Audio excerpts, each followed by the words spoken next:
Okay. So, the update happened. We're here now. What happened now? I did have to log in, just so I could make sure my game was working. But unfortunately, I'd left my game before the update right where a cutscene starts, so I literally log in, loading screen finishes, and I'm in a cutscene. I'm talking to Catherine. She's giving me like, oh, you've done your things today. Oh, by the way, this festival is going to be happening in Nordcry. I'm like, oh, thanks, Catherine. Thank you. I know you're doing your job, Catherine.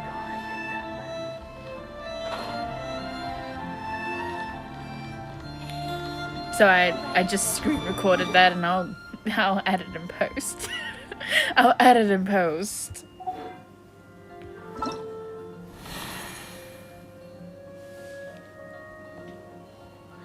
So I'm doing this again. I'm going what is it? I did Klee last time. Are we going to get a chance to do all of these? Is that the point of this, or is there a set number? I don't know. But I'm going for Tainari this time. This is gorgeous. Love that. Oh god, I have to sneeze.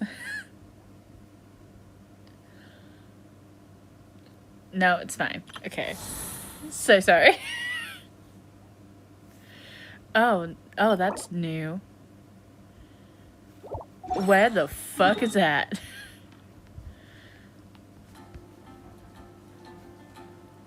Did another piece unlock?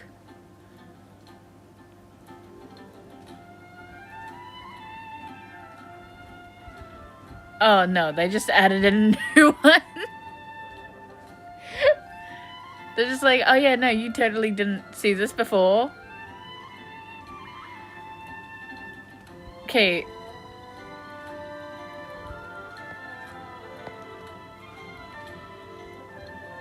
I was really hoping they were gonna, like... If you don't remember, there's a giant castle over that way. I think we can see it from here.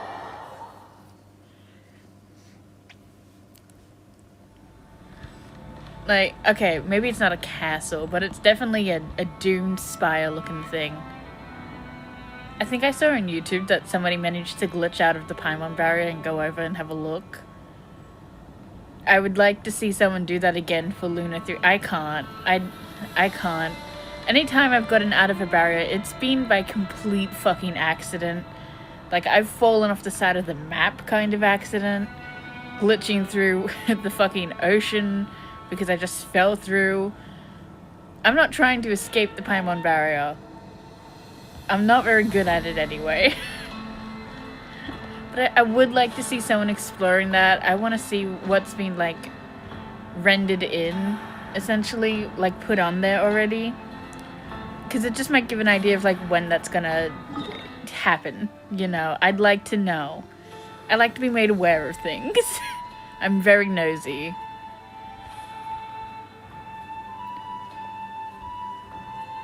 Right, so...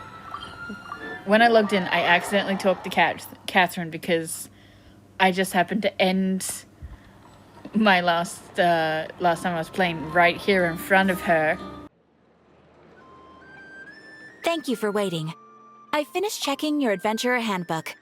Here are your commission rewards. We have no other urgent commissions on the books at present. Thank you for all your hard work lately. Perhaps you two could consider taking a vacation. Amazing! Paimon never thought we'd end up having downtime in Nordcry. Things were pretty hectic when we first got here. Everywhere you looked, it was either the wild hunt causing chaos or the Fatui stirring up trouble. It felt like this whole region was one giant slime in a barrel, ready to go boom at any moment. That's right! Another win for Tibet's top duo! Ah, yes. Are you two aware that the Moon Prayer Night is soon to take place? Oh, yeah! Llama told us that was coming up soon. Wait, why do you mention it, though? Do people in Nasha Town celebrate it, too? Paimon thought it was just for Moon Goddess worshippers. You're partially right. Most people in Nausea Town just see the festival as an opportunity to do business. They do not concern themselves with the religious element. The festival was first celebrated by the Frost Moon Scions. On this day, they would wear moon prayer blossoms and celebrate the birth of the moon goddess through song and dance. They would also prepare food and handicrafts and give them as gifts to others. Over time, it became Nodcry's most lively festival. Whew! Sounds like fun! Great! Well, in the meantime, since Catherine doesn't have any commissions for us, let's focus on some personal business instead. When we first got here, you mentioned that this was where your spaceship landed? We didn't get to follow up on it at the time, because we got wrapped up in that whole rare air situation, but now we can finally start investigating it properly. Well, there's a saying Paimon's heard around these parts, which goes, if you lift up a rock, you'll find something you weren't looking for. By that logic, you'll never find what you're looking for while you're searching, but the moment you stop looking, it'll jump right out at you. Could be worth a try though, right? Anyway, Paimon suggests we focus on other stuff we want to do for now, and just keep an ear out for spaceship-related intel as we go.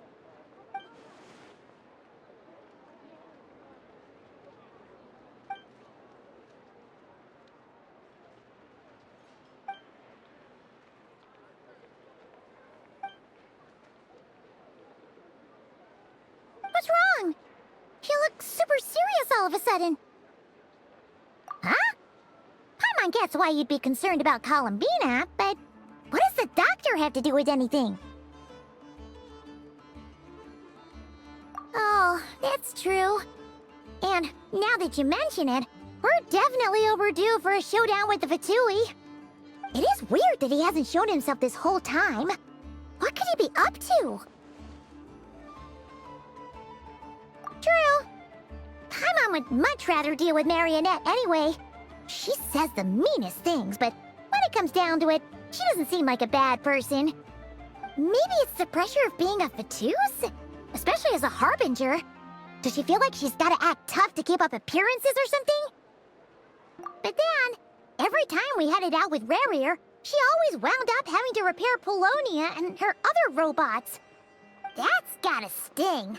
Losing face always hurts more for people who care a lot about their image.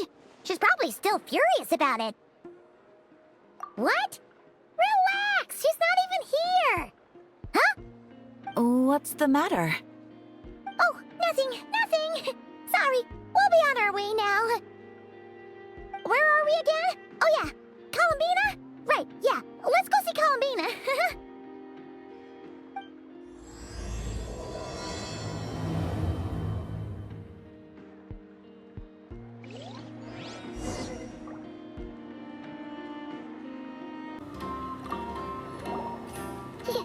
You won't sit on us, will you? I'm not entirely sure what you're talking about. But rest assured, I protect client and adventurer confidentiality as a matter of principle. Phew! That's a relief. Paimon does not want to get an earful for her.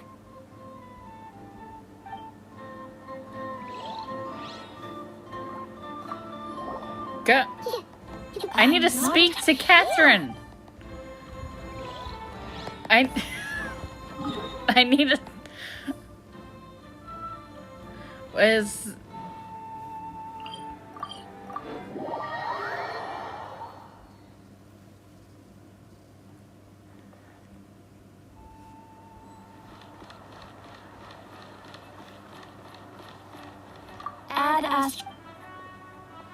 Thank you, Catherine.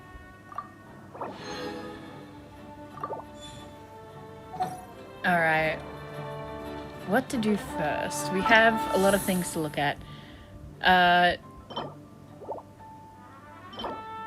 Oh, it's Kuvaki. I was like, oh, what are these pretty rocks? It's Kuvaki. Silver sands fall from the heavens, flowing through the hourglass of the end. The north wind from the borderlands tolls the evening bell of the Moonlight City to meet future none can foresee. Fuck me, just speak English. Received from Alice, this dictionary was created by the witches. Though it claims to explain a storybook of fables titled The Little Witch and the Undying Fire, it is actually filled with the homework tailored by the Hexen Circle for each reader, as to say, to defy the current is to learn. Embark on your journey with your companions to seek the crown of elevation.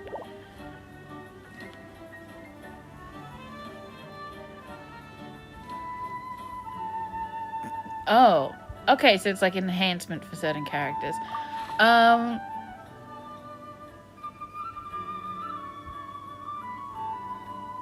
Do I have clear Mona. Can I not pick them?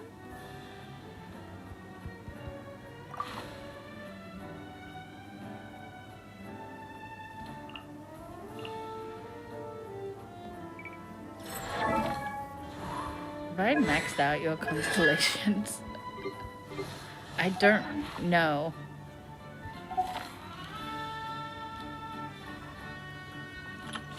We have the test run, we get to see this boy, and that boy, and this girl. I already done these two. Not off screen, just like previously through other updates. Which is, I've definitely done a basic tutorial trial on him before. On Venti. I don't know why he doesn't count. Invitation to Wonderland.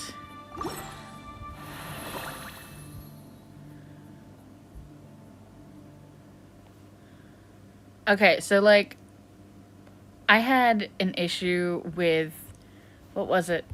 I'll talk about when I see it. We're still going through things. This looks adorable. Look at the boy one. Oh my god, he's so fancy. The girl, I don't know. I feel like they just... She's snow-themed, but they still had to put her in shorts. I'm not a fan. Would it have been that different if they just gave her leggings? I just kind of don't like her outfit. I'm sorry, I'm just not a fan of... Maybe it's just this angle. You know, maybe I'll like it better looking at it with a 360. I love the hair on her. I do. I like... I don't like the top half of the gloves with that poof right underneath her shoulder. But I love, like, the hand part of the gloves. I can't tell if that's, like, a flower or butterfly. But, again, I'll see that when I look at it better. Sorry, the one in the backgrounds with the snowboards, those are cute. Both of those, like, 10 out of 10. Look how adorable they look. That's so cute. That's the new enemy. I don't think I've done Imaginarium Theatre last time. I don't think I attempted the last season either. I'm not keeping up with it. Oh, that's cute.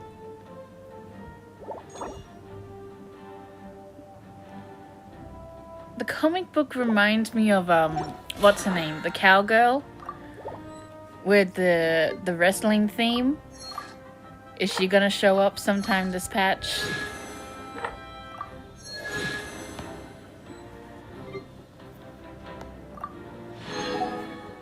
Or is this just a reference to, like, books? Just, like, visual novels. It's a crit rate sword.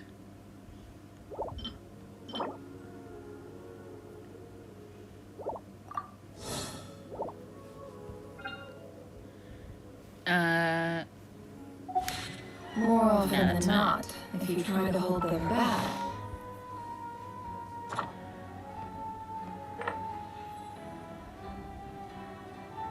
I think if I'm remembering correctly, it means these two characters now have a little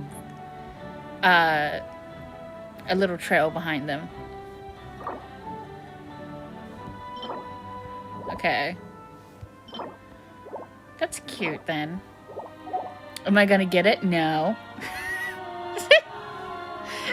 You see that finalized in Act 6 or higher? And how I have one key? That's because I was lucky one season. Sorry. That's because I was lucky one season. I'm not a fighter. I'm not a fighter. I'm a run and hider. You see these characters I got and how everyone's like, oh my god, they're meta. Oh my god, they do so much damage. Not mine. Not my baby dolls. We're here to look pretty.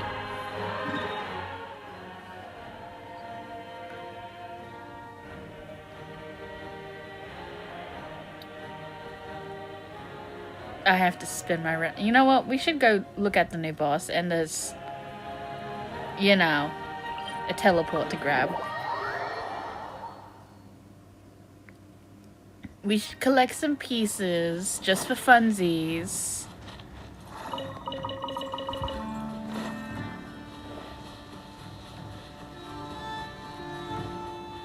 I hope this team will be fine fighting it. I honestly have no clue. At least I have a reason to remember to come down here to get this mining pieces. What a waste of time! Gather!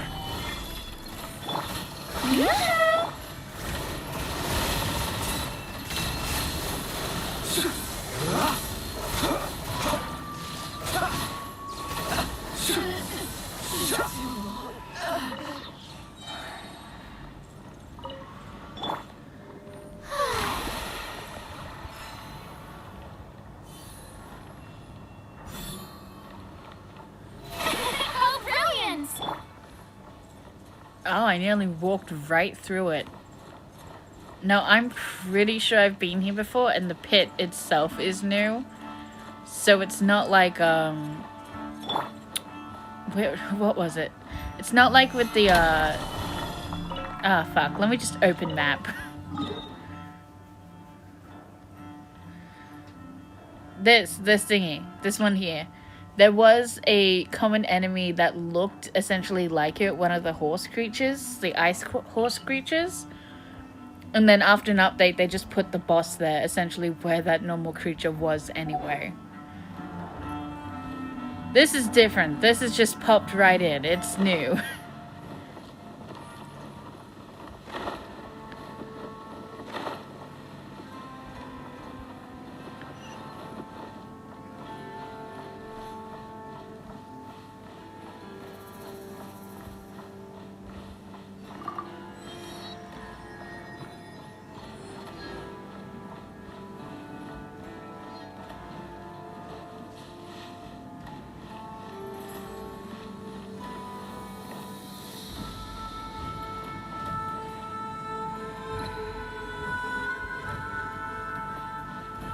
Don't mind me, I'm just having a little look around, just looking around. Where is the wind blowing this grass in from?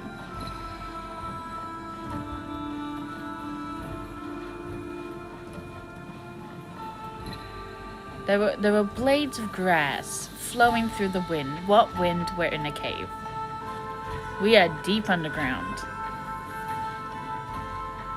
There they are again. Where the fuck are you coming from? I think there's a broken vent.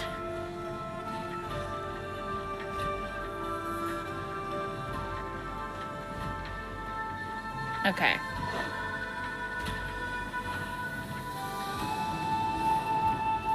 Let's go to the right way. Have our dramatic entrance.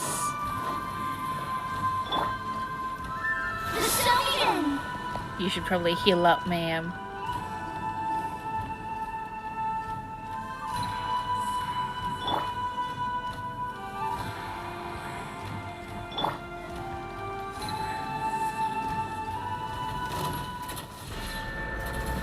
Oh god.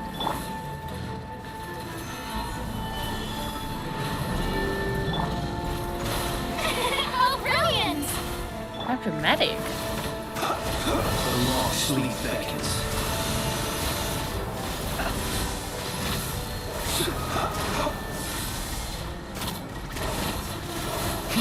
So, I'll look at it slowly in a minute, okay? Right now, I just want to kill it. Be silent. Close your eyes. To dust.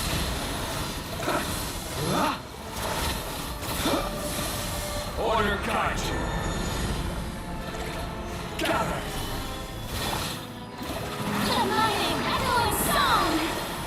Seek within. It all adds up.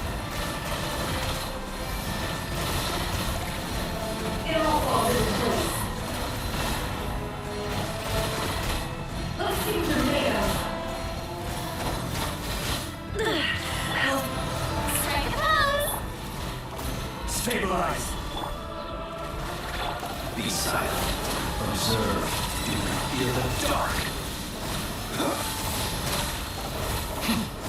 Be silent. Night falls.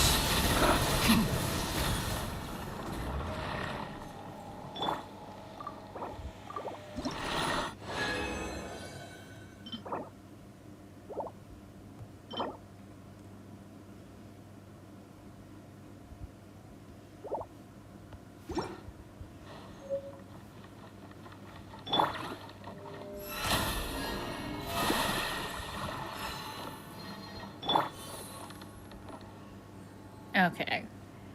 I saw it had a little fire symbol, you know, that wasn't moving because we weren't doing shit about it. Yeah, let's go on a big adventure!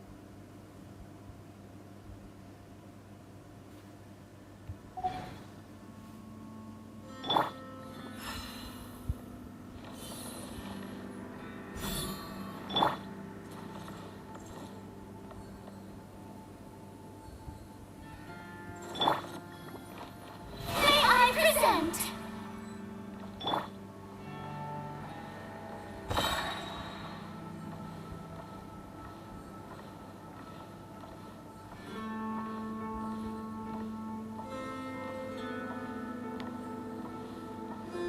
She takes a minute to heal. She takes just a little minute to heal.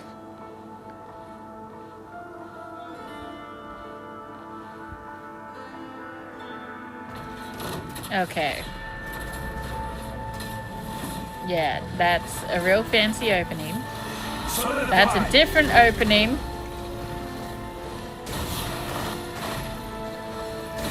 That's okay. There's his flying up thing. Just gonna have her on hand.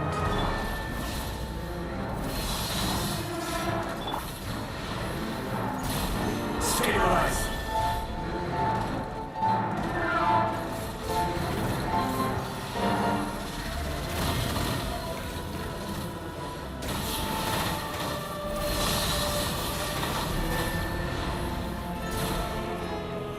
Solidify. May I present?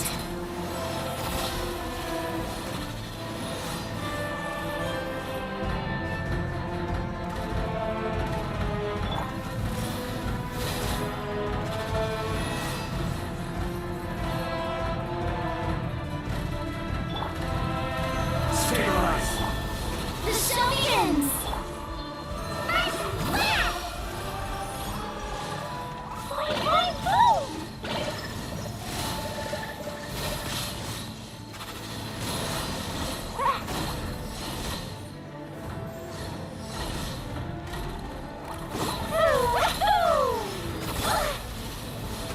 Gather. May I present? Pew! Boom! Yeah! Bring me to life! Ooh! Aw!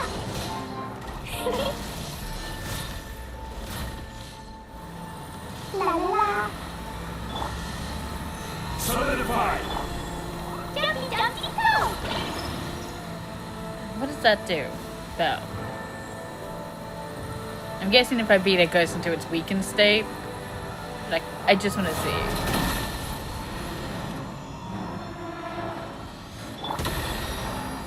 Stabilize.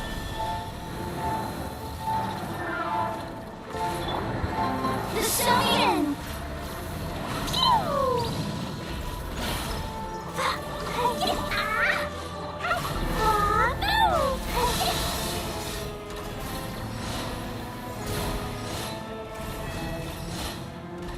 Jumpy dumpy!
I've gotten a little more of a hang of it.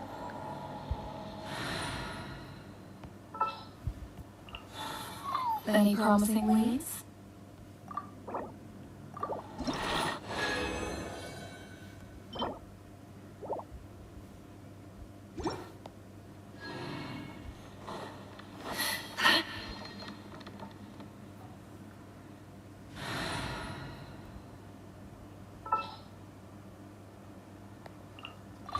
Ready to ride! Yeah, let's go on a big adventure.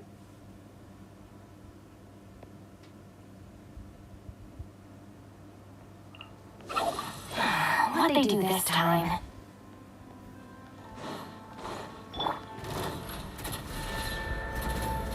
Solidify!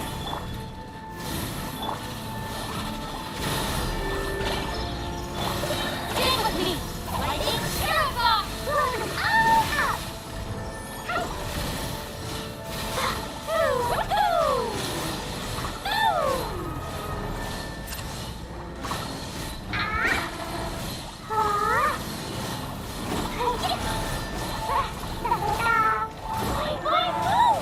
The sky!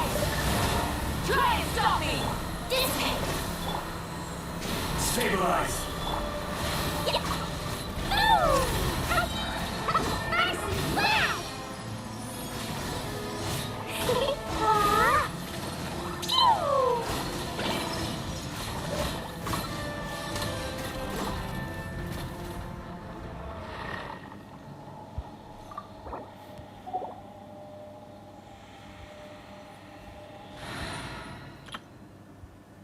Oh, I actually,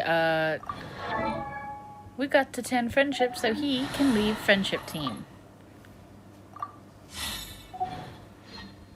It's just Nefa by herself. It's very lonely.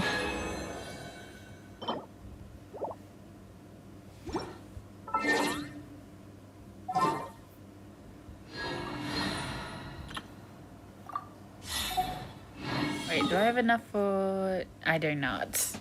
Okay, well that's it. That's the end of that one then.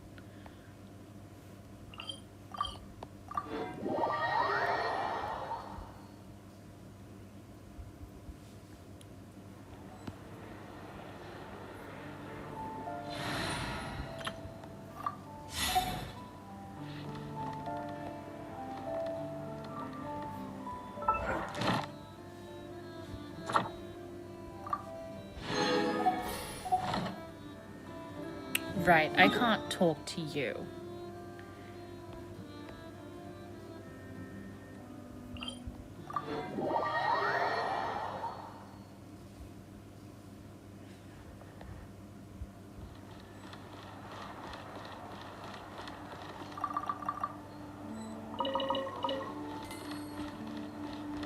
Ad Astra Abyssop. Thank you for completing to...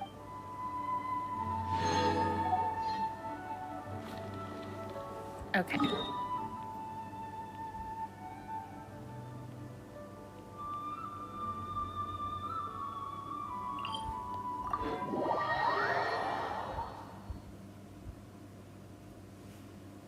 So what's... Sorry, there was an event we were doing. No. No.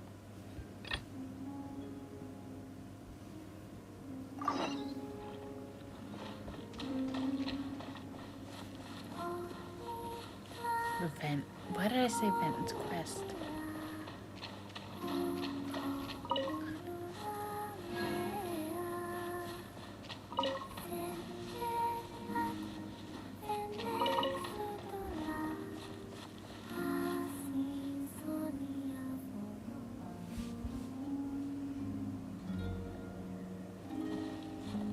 Hey, she's sitting up. Is me sitting here a rare sight? No, we just thought you'd be resting. Perhaps I would have been, were it not for the sudden arrival of some unexpected guests. Not that I consider it a disturbance. After all, you are the only ones who are free to enter. Would it not be a little unfriendly of me to lie down while we speak? I didn't realize you put so much thought into little things like that.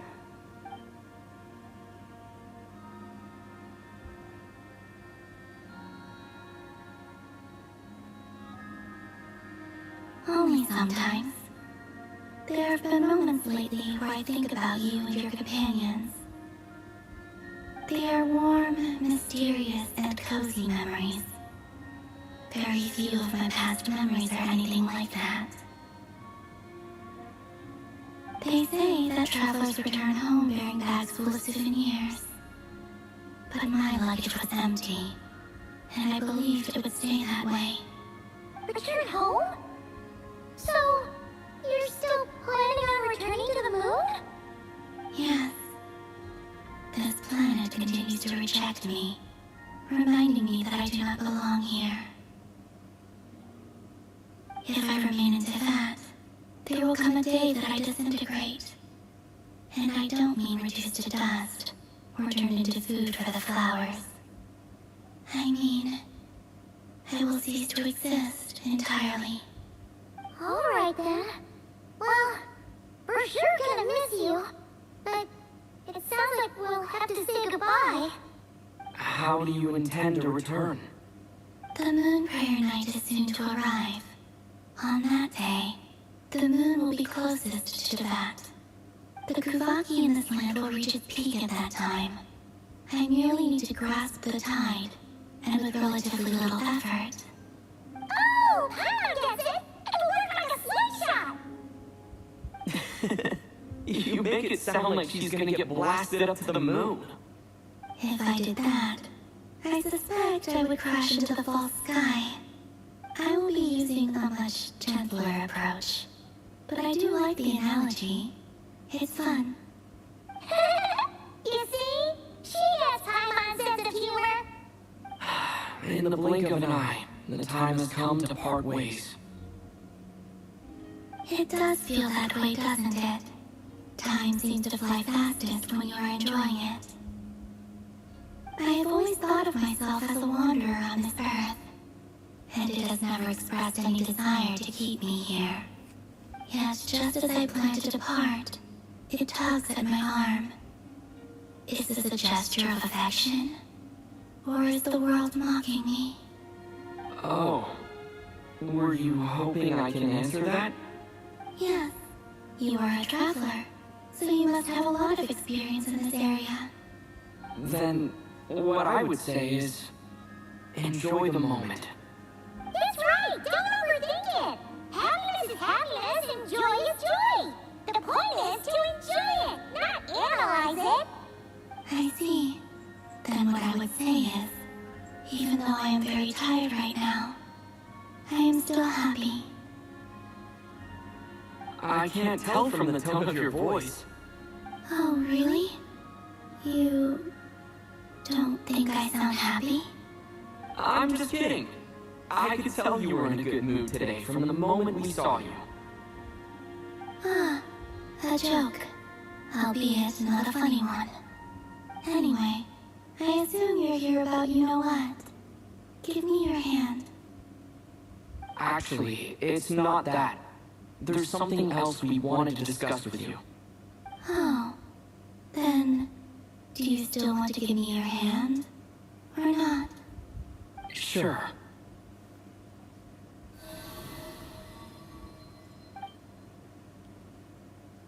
Thank you.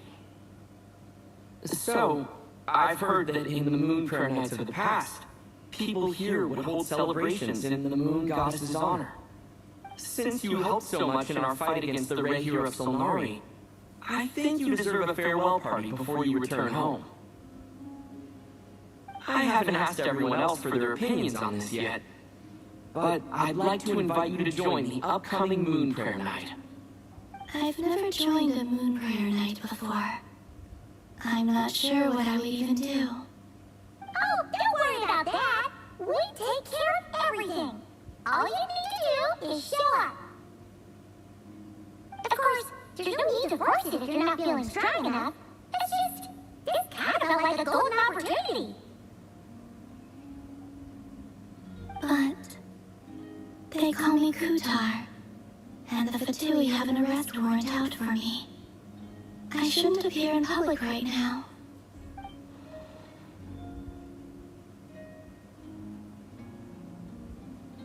I'll make it work. You have my word. Yeah, we got your back. Well, he does. I'm actually not too sure what he's planning. Alright, if you're sure. I will not refuse your invitation. I suppose it wouldn't hurt to pack a few more sights from this world into my suitcase before finally learning what my homeland looks like. Oh, if you see Lama, please tell her that my answer to the question she asked me is neither yes nor no. Rather, it is, there is no need. That was kinda cryptic, but sure. Guess it's between the two of you. We'll pass along the message. Bye for now.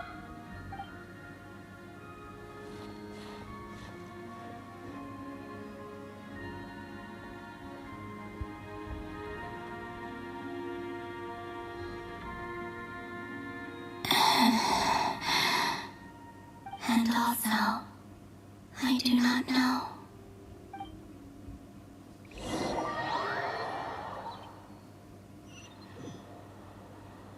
Since she's agreed to join the festival, let's go see who else wants to take part.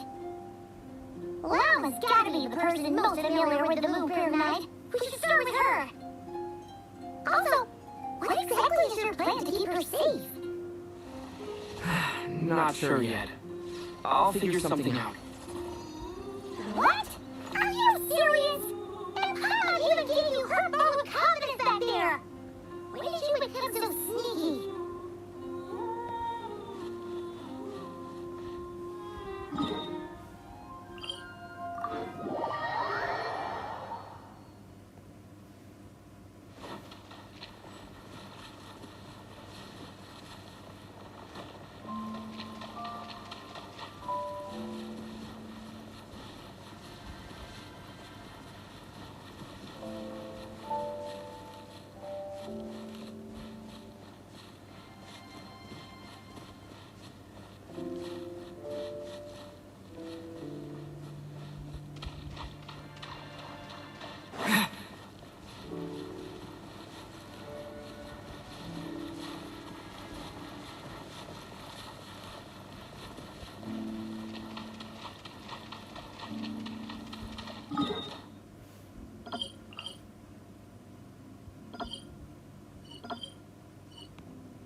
Where was the spot they had their little camp? Ah. It was there, I think. That's where I'm going. I just realized I never went back to see if that little cave is still open.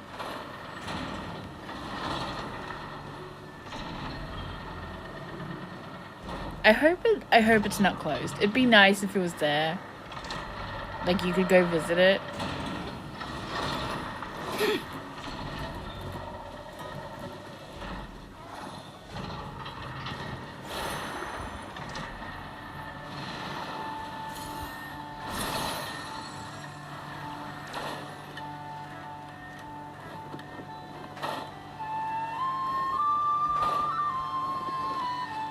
Aww.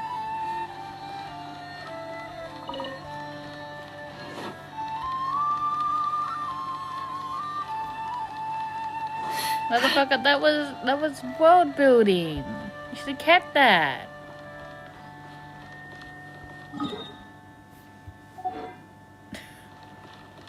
Oh, look at this poor little robot.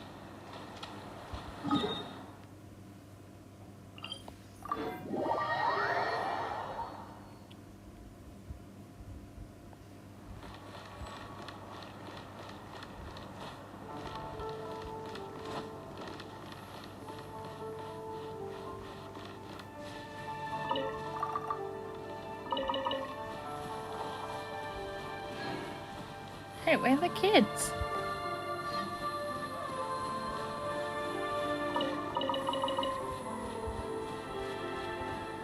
Oh, I think they're there. Is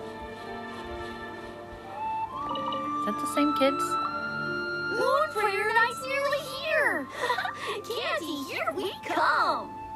Don't go feeding all the candy to the animals. I wasn't gonna!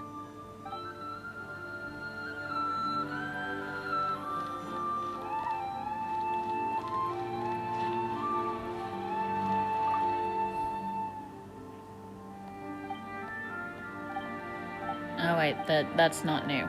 Never mind. Wait, no, it is. Wait, hold on. Was it?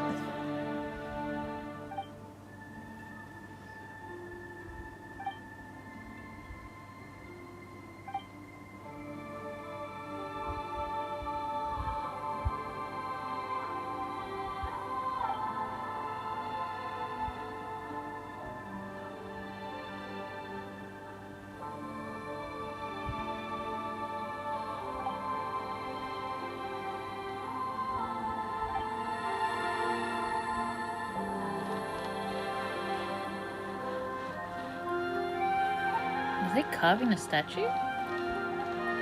Unless I'm insane and haven't noticed a giant deer head here. This is more than a fair price. The frame is done, and I've got a nice new set of tools. Yeah, this is looking good. Okay, so it's new.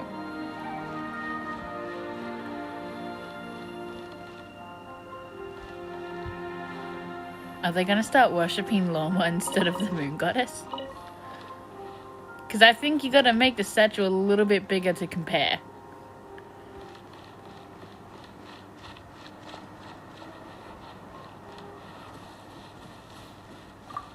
We're fully focused on festival preparations at the moment. So far, it's all going well. Please have patience. The moon prayer night will soon be upon us. So is this a quest or an event? Because when I saw the trailer, I was like, oh, that's gonna be the big event for this.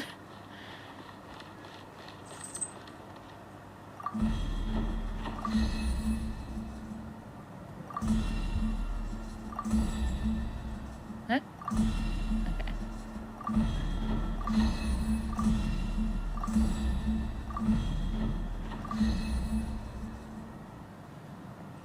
Okay.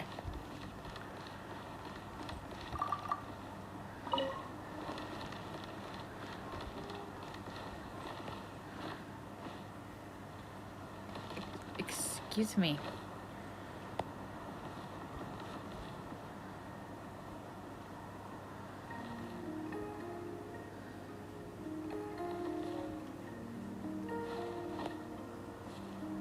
Why is the drum there?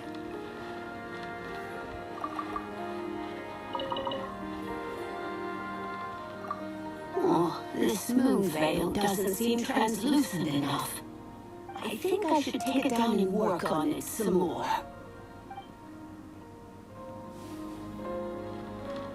Shit, I think I entered the Hey, Llama! scene zone. Huh? Varka? What are you doing here?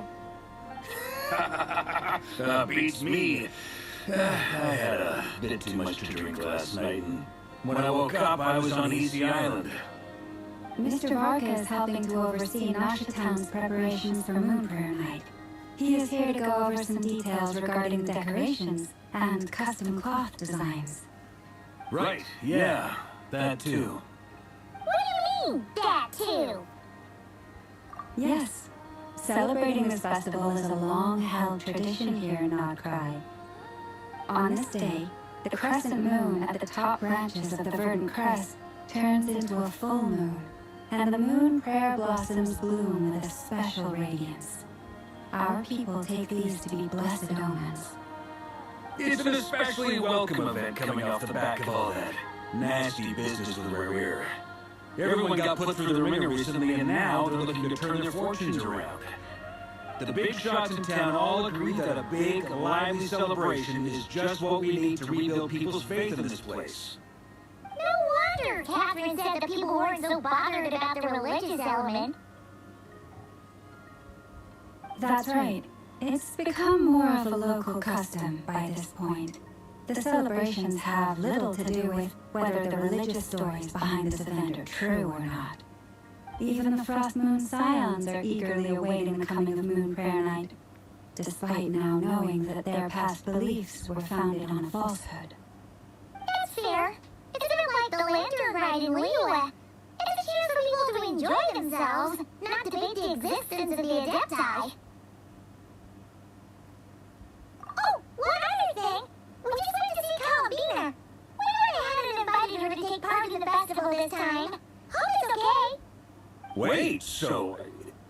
You mean she agreed to it?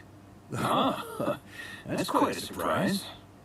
Then I suppose that she intends to return to the moon on that day. Oh, yeah! It's kind of a complicated process, but basically, it's like a slingshot! I understand. In truth, I had a feeling that she might make such a decision. Well, if Kuthar has decided to participate in the festival, we should prepare accordingly. Yeah, exactly! She was saying how it could be risky for her to show her face in public. We were wondering if there was any way we could hide her. Unfortunately, the people who carved the statues did an excellent job of capturing her likeness. It will be very challenging to hide a goddess whose face everyone is so familiar with. Darn! We may have bitten off more than we can chew here. Nah, don't sweat the small stuff. We can handle that. Huh? Are you saying you have a plan? Not as such, no, but the most important thing with a festival is to keep the mood light and your spirits up. You can't go preparing for a festival with those long faces. You'll never convince anyone to enjoy themselves. The monster spirit is strong with this one. As it happens, I agree with Mr. Varka. Let's start by making our appreciation for Kuthar the beating heart of the festive atmosphere. And who knows, once we get the ball rolling, perhaps everything will just fall into place. Hey! Did you catch that? Llama's in the thing! Or close enough at least.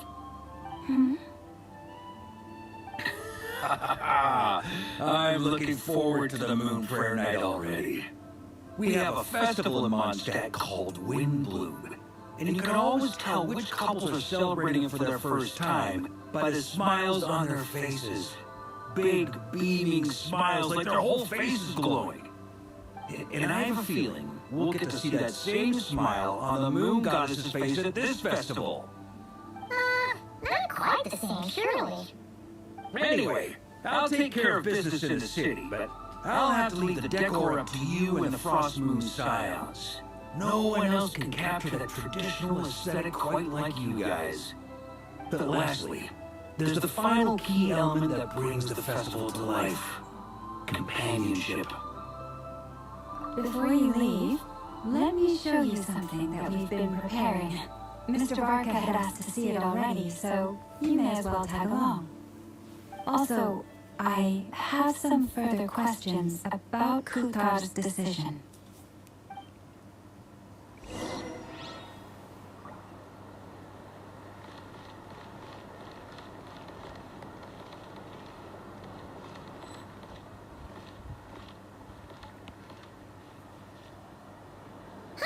What's this? They sure look like they're having fun. I believe so. Kuhanki seem very skilled at playing drums like these, although I'm not sure where they learned it from. Maybe it's an innate talent? In their eyes, they're probably just playing with toys. Lunar!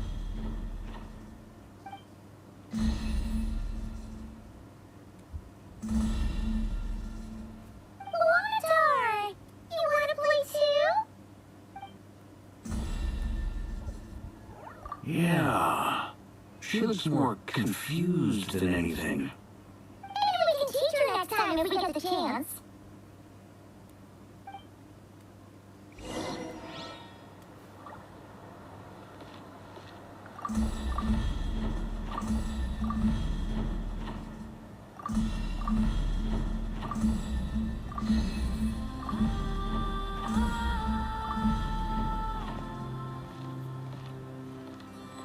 What are these floaty things? Moon veils. We hang them from buildings in the city during the festival. When you look at the sky through them, it creates a lovely misty effect.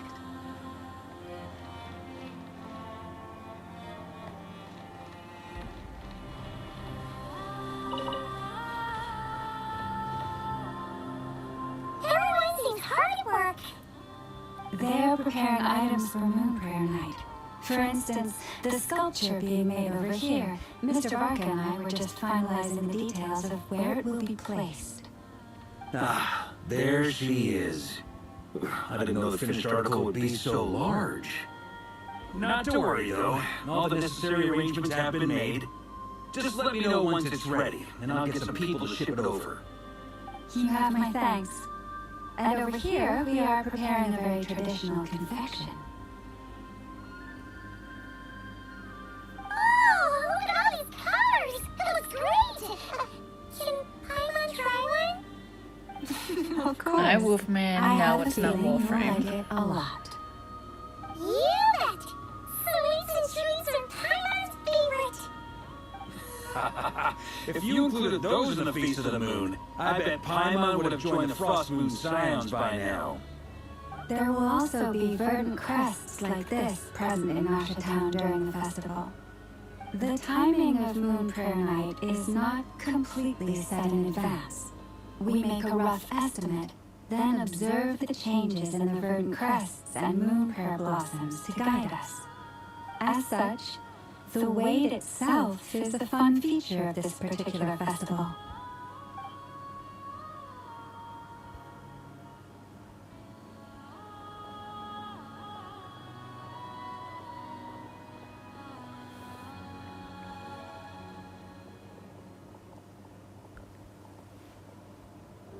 Let's talk here. To tell the truth, I am very surprised to hear that Kuthar is willing to participate in the festival. I once asked her if she'd be willing to stay with the Frost Moon Scions. I could introduce her to everyone, and we could be a family to one another. She did not answer, but she has not appeared here since. I took this to mean her answer was no, but if that were the case, she would not have accepted this invitation. Ah. I see. Maybe she is right. Maybe the Frost Moon Scions of today no longer need a moon goddess. But my wish was not for her to come here and be worshipped as a deity.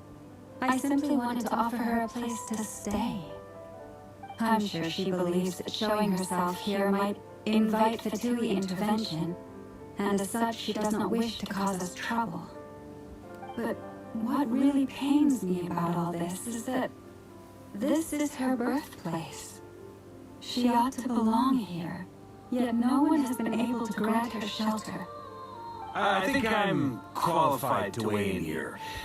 When someone's about to depart on a long trip, what they need is blessings, not burdens. We should wish her the best, not make the journey harder than it already is.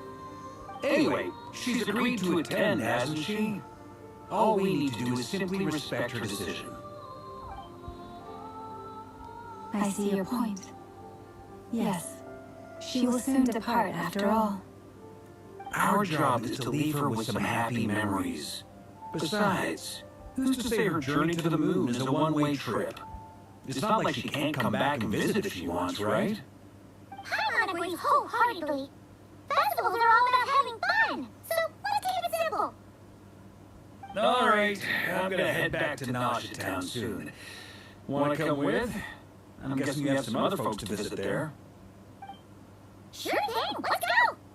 Bye for now, Lola! Thank you all. Goodbye.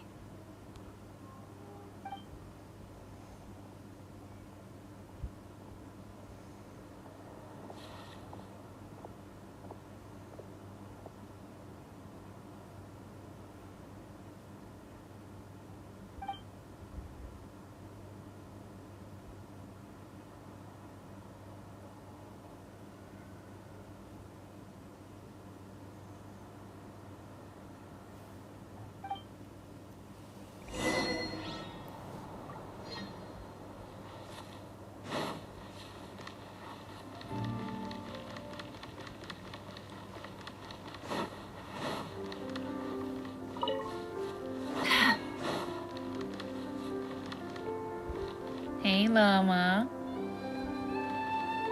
How's life going since the sky's fake and your entire religion is pointed up at the wrong thing in the sky. How's life going? You okay? Goodbye for now. I look forward to the festival. She doesn't want to talk about her religion. She doesn't want to talk about the sky being fake. She's got emotions that she's not ready to process.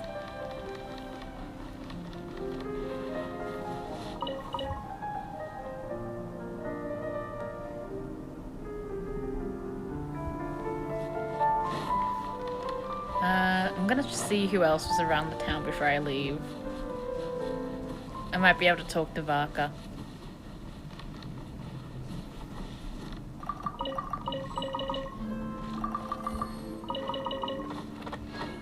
Right. That's right. I need that.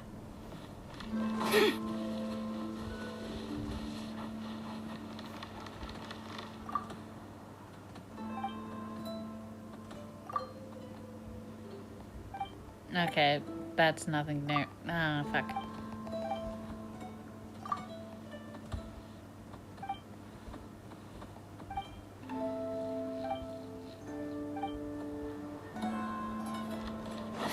He's not saying anything,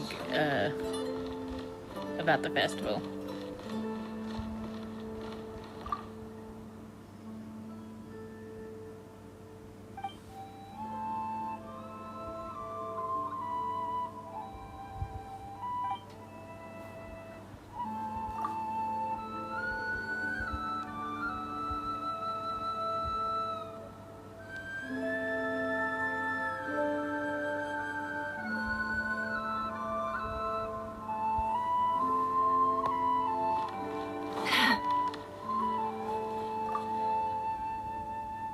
No. So no one up here's got anything to say. So it might just be the immediate area around the festival. Which I really thought was going to be a fucking event. But it seems... But if it's a quest, how is that gonna work?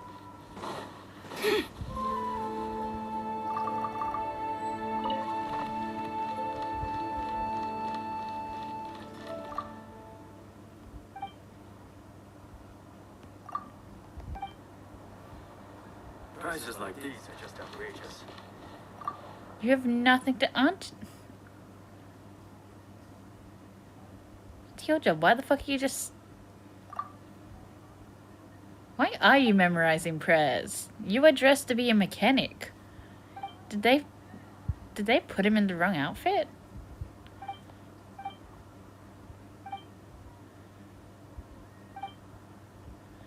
No?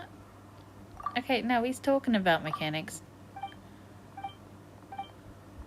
Then why are you here trying to memorize scriptures, bitch? I don't care.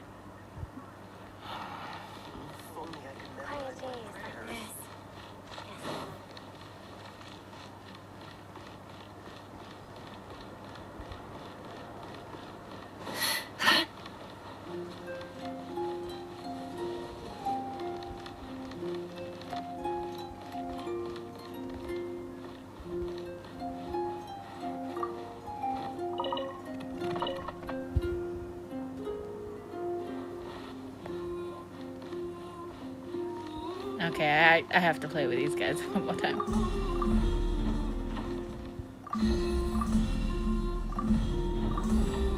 That's a different written prompt, though. Am I meant to find more of them so we have more creatures at the drums? I haven't seen any.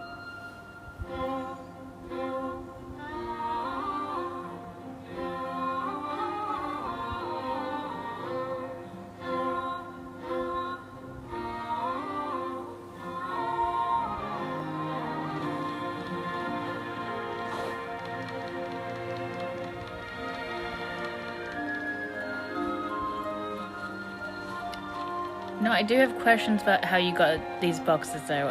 Guys? How did you get these boxes? They're from a different event in a little genie realm. In a bottle. In the desert. How did you get these boxes?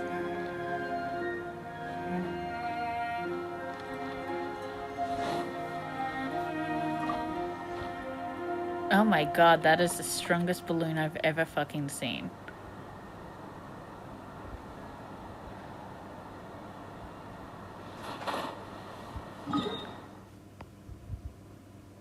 Should I be stopping by the other places too?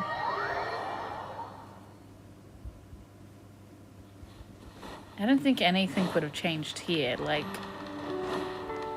I'm not seeing decorations.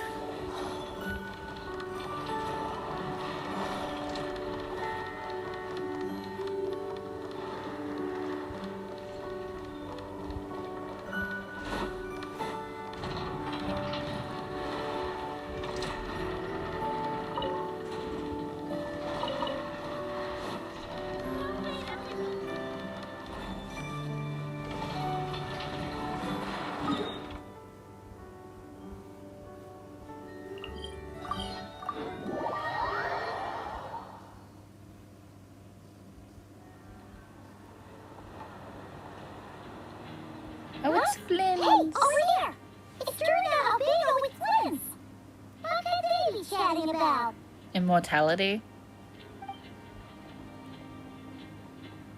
Your guess is as good as mine. Ah, Grandmaster, and the Traveler on Paimon. Hello there. It's been a while. Perfect. We have some new volunteers for our investigation. Wait, let me guess. The righteous lightkeepers are finally ready to hunt down the abyssal dragon? Yes, that too. Yeah, right! Oh, wait! Why does everyone keep saying that too? Well, to be precise, the facts match, but not the causality. Wait, so I guess right? Half right! Don't look so impressed with yourself! Maybe I can explain. We ran into Mr. Flint's north of Noshatown. At that time, we just noticed a few abyssal creatures out in the wild, but the strange thing was, I didn't detect any traces of abyssal energy on them at all. On closer inspection, we realized that they were not real monsters, but something akin to reflections in the water, or perhaps a mirage. Huh? What do you mean? Like, you could see them but not touch them? Exactly. Were you on drugs? It was very peculiar. They roared and tried to attack us, but we could not make any physical contact with them. Okay, about it, I think want to I've trust heard of you, things but like you that have happening in eaten Knot Creek spiders before? But I don't know much about it. Yes, it's a known phenomenon. Mirage-like illusions tend to appear in Outcry in the run-up to Moon Prayer Night. From a distance, they appear quite real. I myself thought that Misters Durin and Albedo were locked in battle with abyssal monsters when I first arrived. But after sharing intel and investigating a little further, we can confirm that these illusions are harmless. There is no great cause for concern. All the Mirage stories I've heard are either animals, rocks, or small houses. Abyssal monsters, though? That's a first. It's a first for me, too.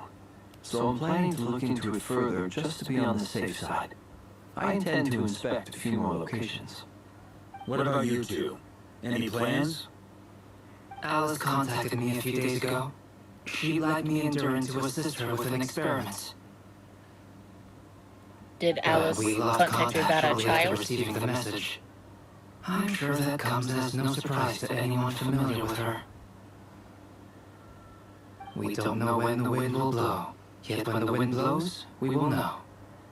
That, in a nutshell, describes how Alice operates. Yeah, that tracks. Okay. Well, I suggest we investigate this Mirage business in the meantime. It's piqued my curiosity, and I'm pretty sure I know someone who will already be 10 steps ahead of us. Well said. Right? Whatever's happening in Nocry, she always seems to be the first one to know. Let's go see what she knows. We can invite her and her staff to the festival while we're at it.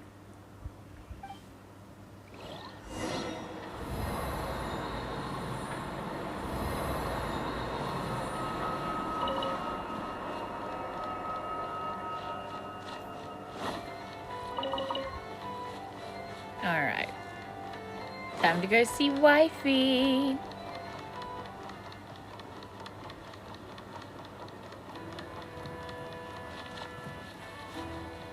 Did I... Yeah, all people on. I've got full density. Look at this, the kitty cat. This is adorable.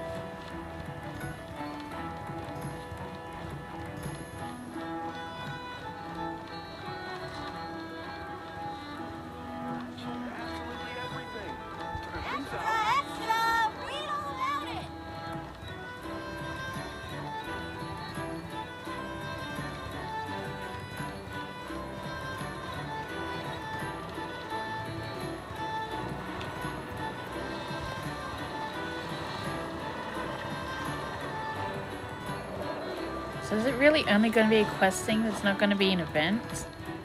Or am I meant to like wait 3 weeks before the event starts? Because I'm not going to wait 3 weeks. I'm not going to remember.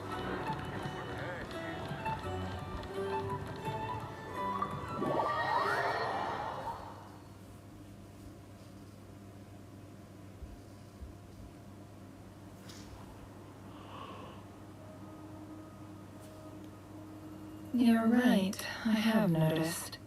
There's certainly something a little fishy about this situation. Only a little, though.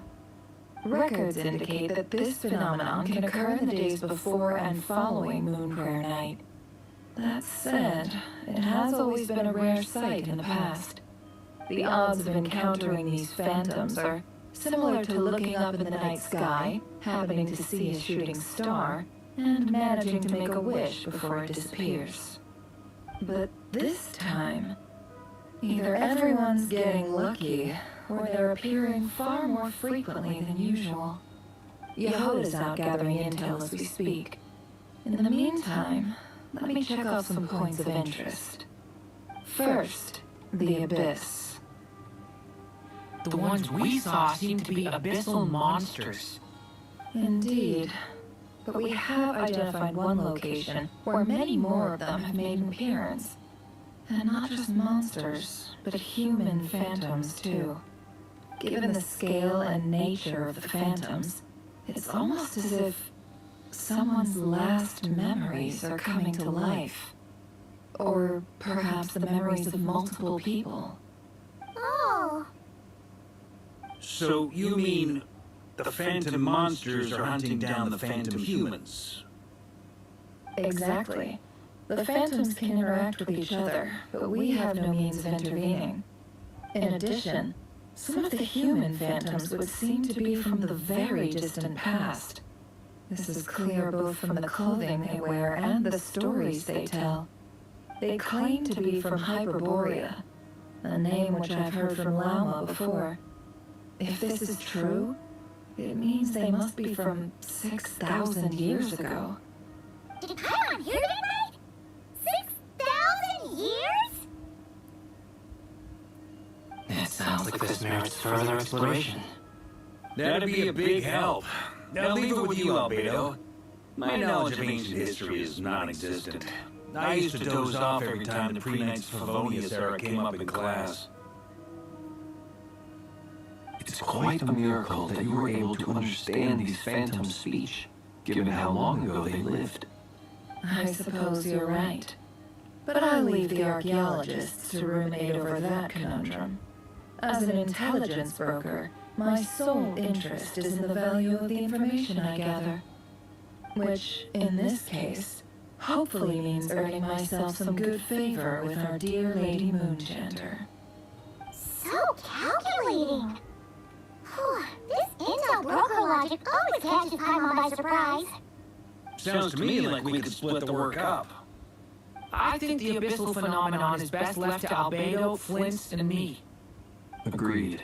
It coincides with my duty as a lightkeeper. For my part, I'd like to understand the Abyss better. Even a little knowledge would go a long way. This is certainly a rare opportunity to study the Abyss. But even rarer, perhaps, is the chance to make contact with the Ancients. The Curatorium will take the lead on investigating the Hyperboreans. We put in the work to learn what we know so far. It seems only fair that we get some quantity of exclusive intel. That just leaves our trusty team of 2 unassigned. Since you became an honorary knight, of course. This was part of my grand plan all along. Oh yeah, by the way, we managed to convince Columbina to come to the Moon Prayer Night celebrations. Will you and Yehoda like to join too? She agreed to that? Huh. Quite an achievement. Never underestimate the traveler, I guess. We literally just I'd be asked happy to her. join. It wasn't even an argument. No point shutting myself inside when the streets are all decked out. I doubt any clients will be visiting during the festival in any case. And Yehoda loves a party, so I'm sure she'll jump at the opportunity. No. No. No. No. No. No. No. No. Way to contradict me in front of... Wait. No, that's not what I have bad news, boss. So many people. All right, everyone inside, quick.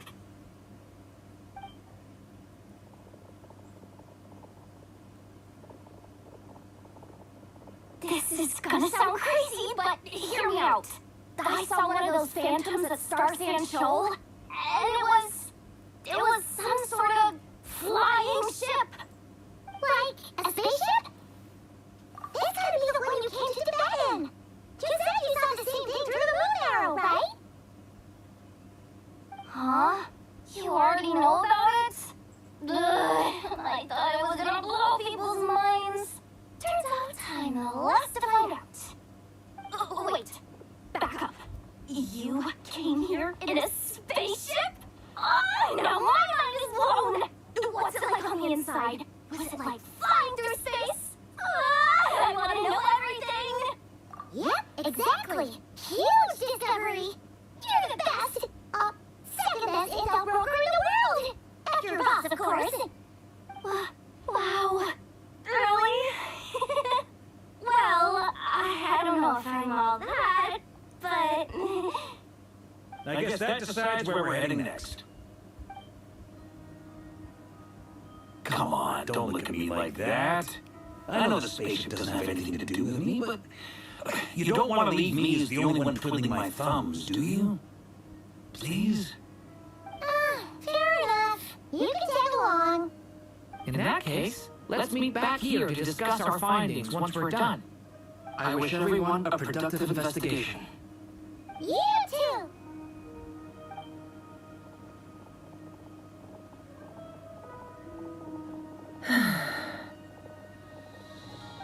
What's up, boss? Aren't we gonna head out? Tell me, Yehoda, when did the curatorium start giving out intel for free? Oh, sorry, boss.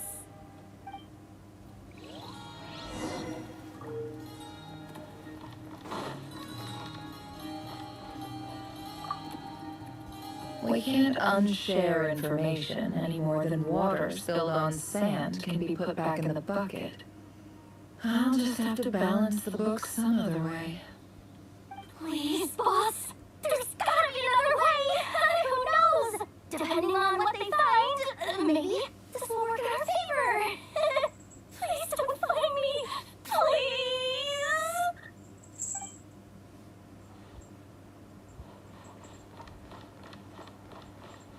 I was meant to come back here. Wanted to look at the box.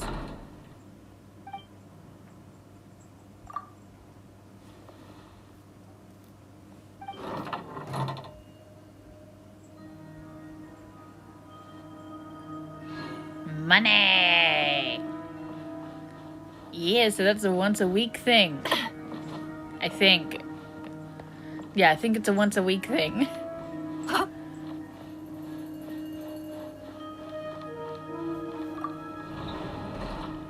I'm just happy to get money, to be honest. Up we go. Check the board.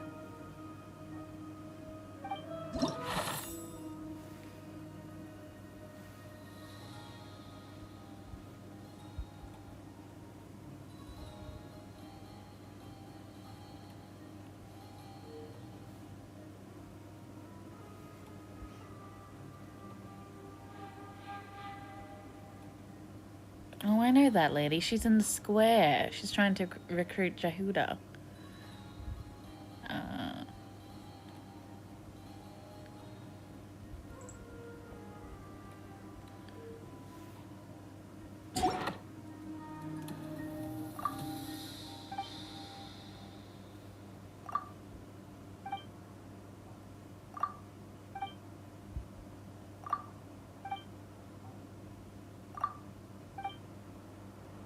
Oh, good kitty. Doing his best to earn his kibble.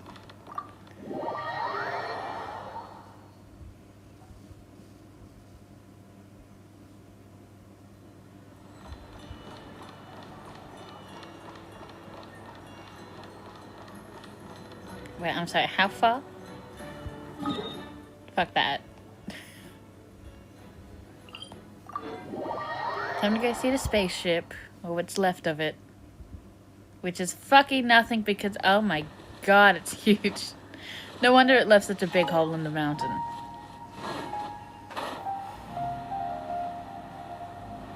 Oh wait, let me just...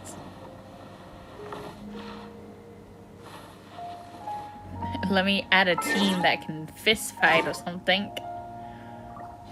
Going in fucking defenseless, probably not the best idea. Yeah, I'll do my best, but I can't guarantee you victory. I have high hopes for this journey. I'll take the lead today. Should I keep a Nordcry character on? No, it's fine. I'll switch out if need be.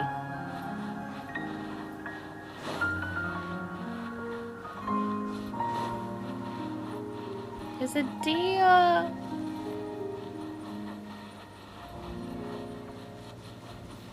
It's a little phantom deer. Oh.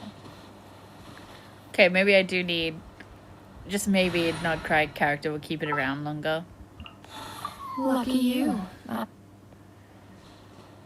No. Oh. I'm so sad.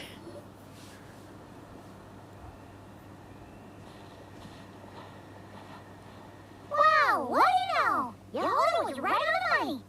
This phantom really is your spaceship. But that's so weird.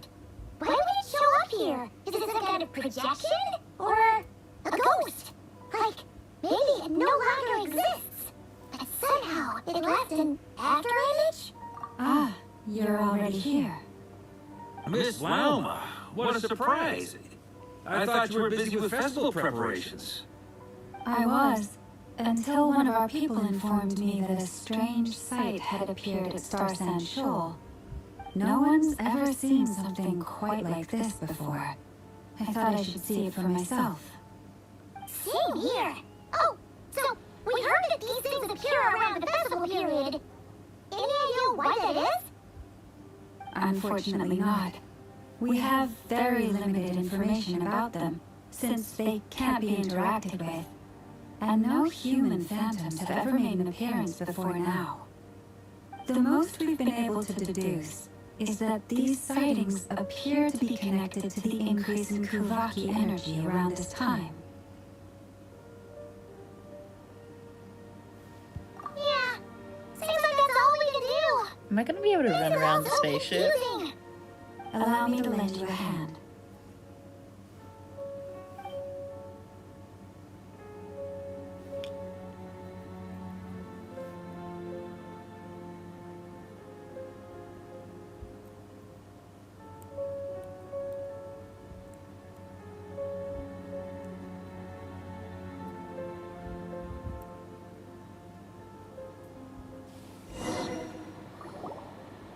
Everyone, our friend here should be able to provide us with some information. Is that a phantom rhyme-horn deer? I've heard about how the Frost Moon Scions live in harmony with the animals and can even communicate with them. That's coming in handy now, for sure. Okay. Yes, I understand. Then how about this?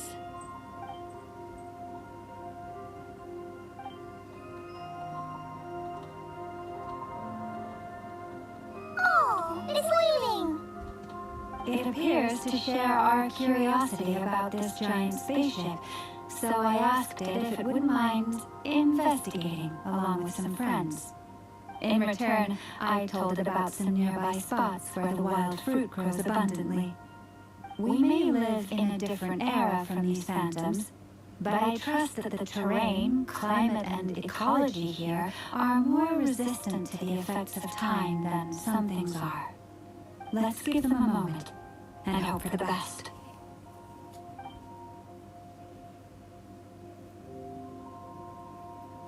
All back together? Must have been a lot of fruit. Indeed. Now let me ask them some questions.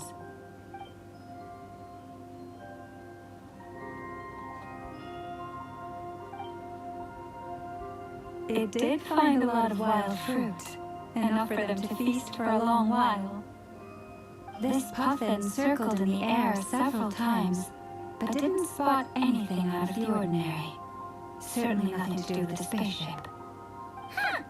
Well, it definitely makes sense to get a bird's eye view. Indeed. Other than that, I was also thinking that the world these phantoms see is also different from ours. Oh, I get what you mean.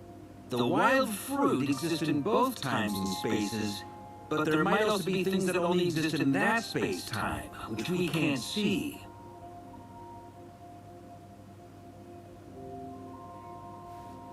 Good point. Great thinking, Llama. Blunt-horn rhinos can use kuvaki to shift great rocks, but this one says it couldn't get that ship to budge by even an inch. The sniffer mole tried too, but despite being a skilled digger, it could not get through. They say that the spaceship looks robust and undamaged. It seems completely impervious to any and all attacks. Whatever lies within is well defended from harm. So, just like us humans, there was nothing they could do about this spaceship either. Yes, still, they deserve our thanks. We are grateful for all your efforts, dear friends. Now go and enjoy your feast. I've noticed some other human phantoms gathered nearby. Come on, let's go talk to them.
Have you ever seen anything like this?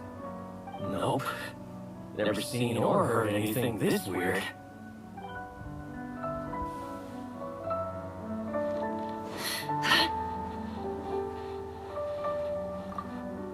Those illusions and those people.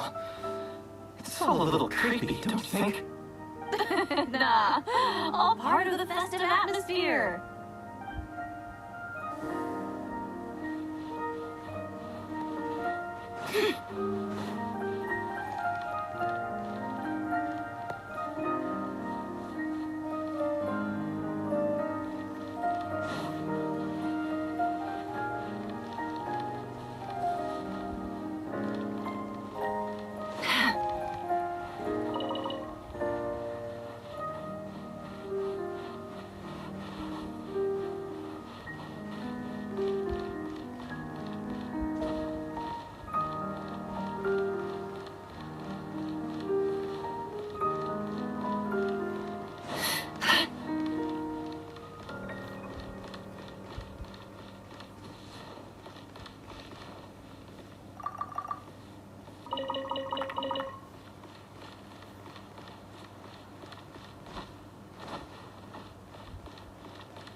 What is this thing? I've never seen it move, and there's no way to get inside. Goodness knows. My grandpa says it's been sitting here at least since his grandpa was still alive. What about his grandpa? Did he say anything to your grandpa's grandpa about it? Huh? I don't know. In all likelihood, it was here back then, too. Hard to imagine something this huge could move. Guess that means that as far as they're concerned, this ship's been around a long time.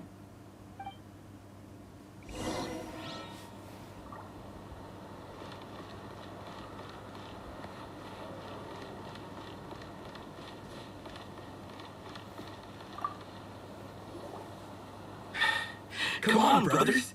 If we can get even a small chunk off of this thing, it's gotta be worth a fortune. Today is the day we strike it rich. Huh? You mean Paimon? Yes, brother, I shall join you. Let's make our fortune. We should go with them.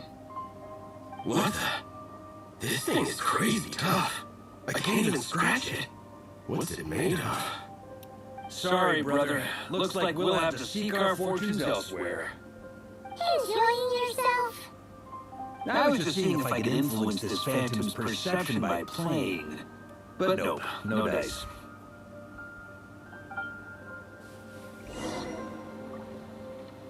I'm sure we're all starting to build up an idea of what's going on here now that we've spoken to some of the people. These phantoms are reenacting real historical events in Nodcry. It's almost like we're in some kind of interactive stage play. We can talk to the actors, but the plot is fixed, and we can't influence it. It makes sense. History is set in stone. The objective facts of the past cannot be changed. Paimon totally thought you were just goofing around earlier. But actually, you were doing some serious investigating. Of course I was. Anyway, at this point, I think we're forced to conclude that although the Phantom spaceship is right there in front of us, we aren't going to learn much about it from these people.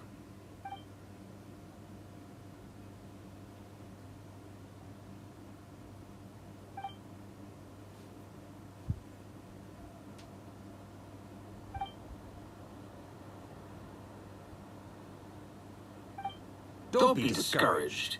If nothing else, this is proof of the ship's existence. And think about it. So many people tried to hack their way inside, but no one could get the door open. It's made of very tough material. To me, that says that we'll either find the ship itself or the story behind it. It's just a matter of time. Huh. Every now and then, when Barker gets serious, he actually does seem like Grandmaster material for once. I wonder how the others are doing. Let's head back for now. Sounds good. Also, drinks are on me if Team Knights of Favonius is the first to finish. Wait, we have a team name now? Am I in Team Knights of Favonius as well? You're very welcome to join. We've even got a cathedral ready for you. Isn't that technically blasphemy? You wouldn't dare make a joke like that if Barbados was in earshot. Nah, I'm sure Barbados doesn't mind a little harmless blasphemy once in a while.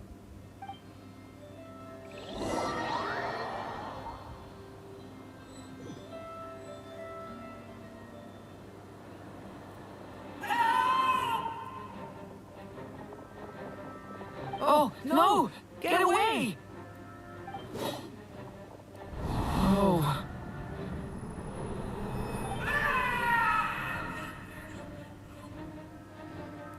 Can someone cover the baby's eyes? He should not be seeing that. I know it's hard to stomach, Mr. Duran. But as I'm sure you've noticed, there is nothing we can do to intervene in that which unfolds before us. But we have to at least try.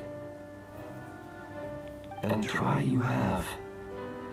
But are you aware of how many unsuccessful attempts you've made now? I wasn't keeping count. I'm afraid this is the 39th failure so far. Or the 5th if we're only counting this particular victim. There are no Oh, he's on a indications that death these loop. phantoms may be altered in any way. You seem to have calmed down a little. I'll make us a fire. You should rest and have some water. Feeling any better now, Mr. Durden? May I ask a few questions? Be my guest. What exactly are we witnessing here? What happened to those people? My guess would be that we are seeing Noctri during the Conrian Cataclysm. Would that be accurate? Conria. That is correct. As you know, once the Abyss senses even the tiniest crack, it floods in and spreads like wildfire. There was a time in the distant past when it permeated all of Noctri, causing immeasurable harm. The people paid a terrible price to heal this land. Then, 500 years ago, the whole of Tevat suffered an abyssal disaster. Once more, Noctri was dealt a devastating blow. I see. In the face of the abyssal onslaught, all were like grains of sand tossed around by a tidal wave. Be they human, fae, or god. The moment you witnessed is but one drop in a whole ocean of catastrophe. All right. I guess that answers my second question, too. I wanted to know why there's nothing I could do to help them, and that's because what we are seeing is history. That would be my guess as well. As I understand it, history and fate are not all that dissimilar. The latter may be unseen to us, but both are immutable. Yes. Fate was determined long, long ago. I still have a couple of other questions for you, Mr. Flint. You mentioned more than one abyssal disaster that has struck this land in the past. How can you be sure that what we're seeing is from the Conrian incident? And also, how are you able to stay so calm when you're talking about these events? From everything I know about you, you're not cold or ruthless, and you're not indifferent to the suffering of others. Alas, I am forced to show my age. I must be 600 or 700 years old by human measure. Wait, so you... One is not easily moved by history when one has witnessed the truth firsthand. I'm sorry. You needn't apologize. Your passion is a good thing to have. Treasure it, because someday you may find it in terribly short supply. Now, at the risk of offending you, I have a question in return. Your curiosity toward the Abyss, is it born from hatred or because you sense its call? I only ask because I kept a fragment of Varir's body in my lantern for a short time. Specifically, his heart. So I know what a burden it can be to carry the Abyss with you. And I hear its power growling from somewhere within you. In my eyes, your mere existence is a miracle. My honest answer is... I don't know. I don't think I have the confidence to say for certain. What I will say is the Abyss is not the only issue that haunts me. Even before I became who I am today, the question dogged me constantly. Should I even exist at all? My doubts remain unresolved. But when we fought Varir, something became a little clearer to me. Sometimes it is the darkness within us that allows us to achieve the impossible. I certainly got the sense from your 39 attempts that you were trying to achieve the impossible. It sounds like you've resolved to see the truth for yourself. Absolutely. In that sense, he and I are quite similar. Then I wish you every success. I look forward to the day of your transcension. Well, if everyone's caught their breath, I suppose we should head back. Oh, and one last thing. I'd appreciate if you kept our discussion about history a secret.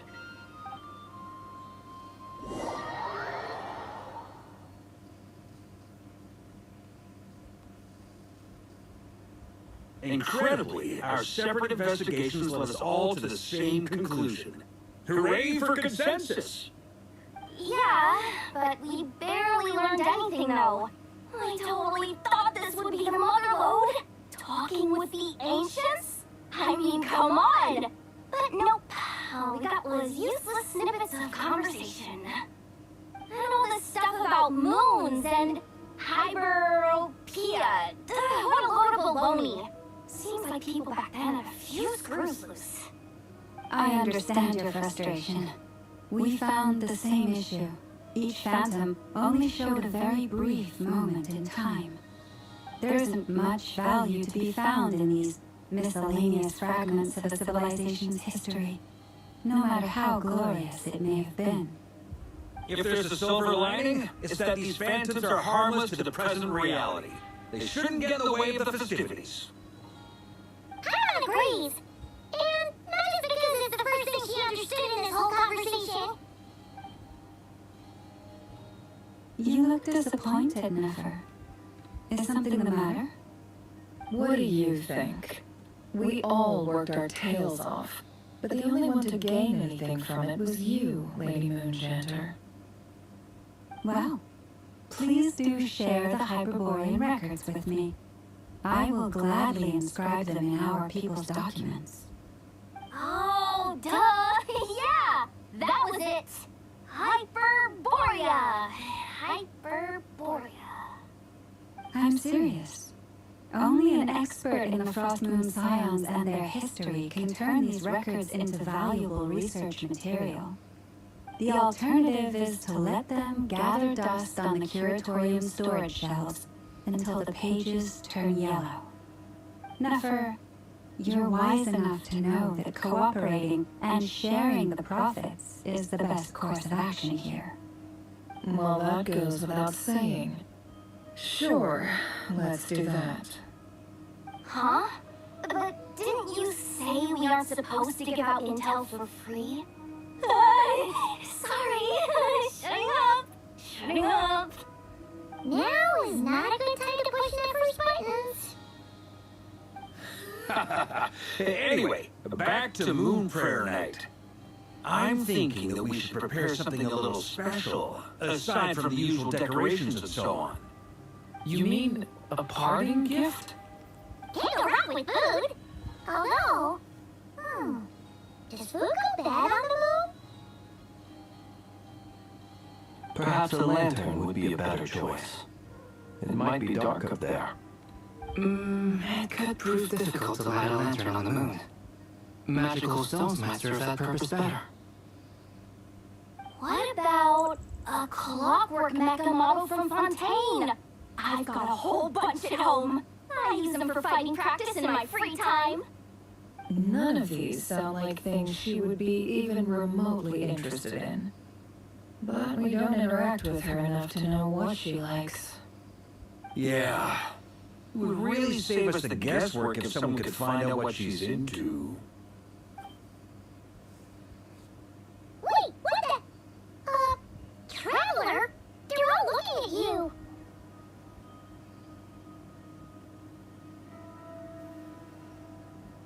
Great! Haha, problem solved. Yep. Now, I need to stop by Resident Doris. Guard Wrangler Gonna here. need her help Let's go sourcing do a bunch of this. stuff for the festival. Then let's leave it there for now. We I all fight have our own dragons. business to attend to. I fight all Traveler, gods. If you find out what I your wrangle dad up likes, decorations let us for know right parties. away.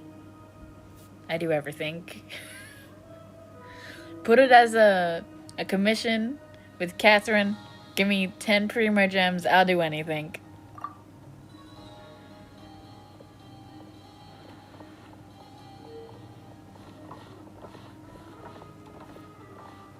Is something the matter?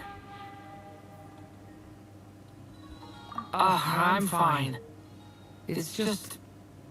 I'm still feeling a little rattled after witnessing the horrors of the Abyss. But it's okay. This is something I have to work through. I'll be alright. Thanks for your concern. Oh, baby. Don't put too much pressure on yourself. If you ever feel like something's wrong, physically or mentally, we're here to talk. Come on. Stop treating me like a kid. You are a kid. Like, kind of mentally, you're a child. Which is why we need a lantern guaranteed to work on the moon.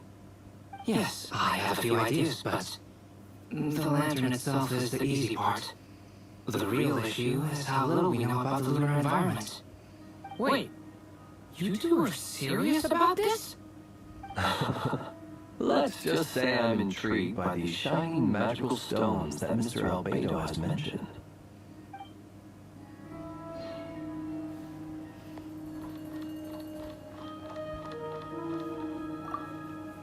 You should get going.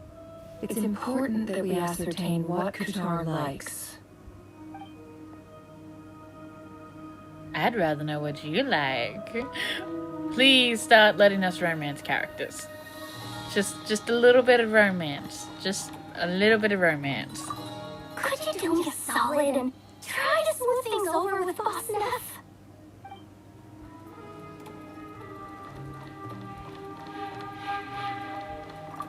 Miss Lauma, would you accompany me to town?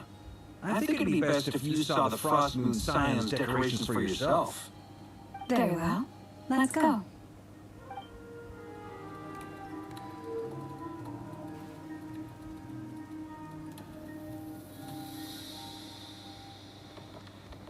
Has any changes been done to his model? I can't tell. Like, is his nose more defined or something?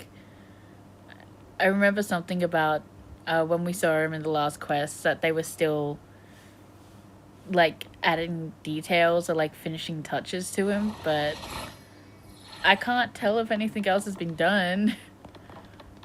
I'm not the most observant person.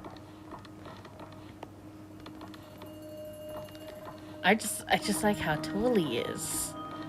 I just like how tall he is. Hey, hold on. Here's my Zhongli. And I think Risley's my tallest man. Look at that. Look at that height difference. Wait, hold on. Sorry.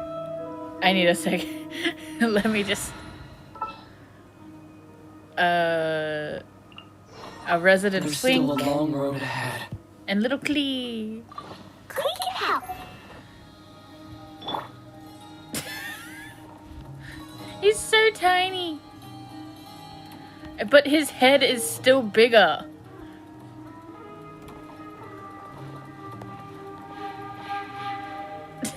Why is Traveler's head bigger than his? We look so cartoonish next to him.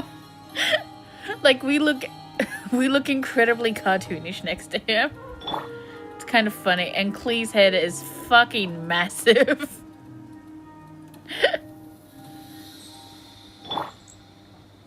But look, her head's normal. Is this just like an old models thing? Where they looked a little more cartoonish and now they look more humanish? They look less like an anime cartoon? Is that a choice?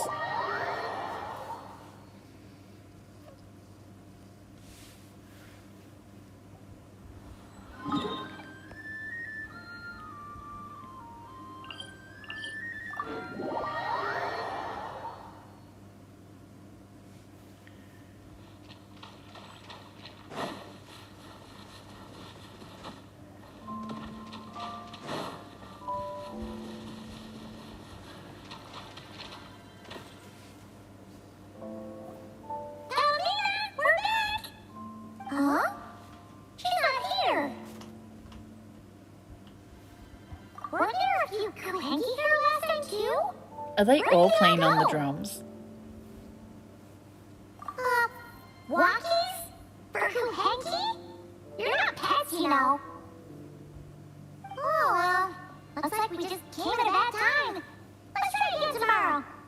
There's still a few days until Moon Prayer night, so we're in no rush. Besides, she needs time to rest anyway.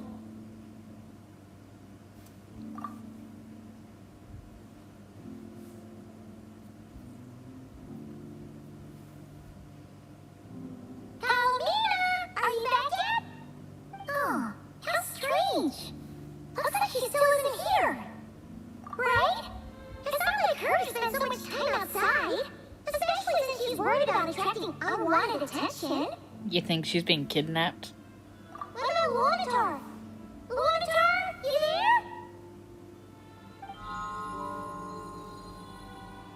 Hey! Do you know where Calamina went?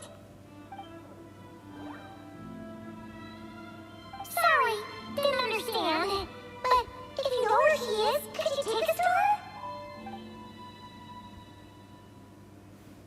Yeah, that's even stranger.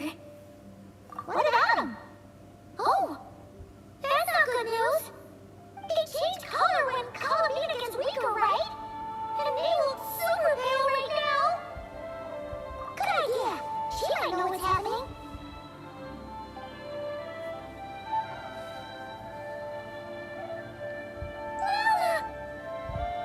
Ah, it's you. How is Kutar? Is she okay? No, she hasn't. I came here to check on her after I noticed the flowers had changed color. Based on past precedent, she must be very weak right now. Even getting up to walk would be a struggle. It seems unlikely that she wandered off outside. Not to mention that she doesn't do that at the best of times either. So yeah, this is super weird. No. Very few people are in the know about Kutar's whereabouts. And if anyone suspicious had visited, they'd have left some sort of evidence. Come on, let's go to Nasha Town. If anyone has seen her, someone there will know about it. It's not Cry's information hub after all. Makes sense. Let's go!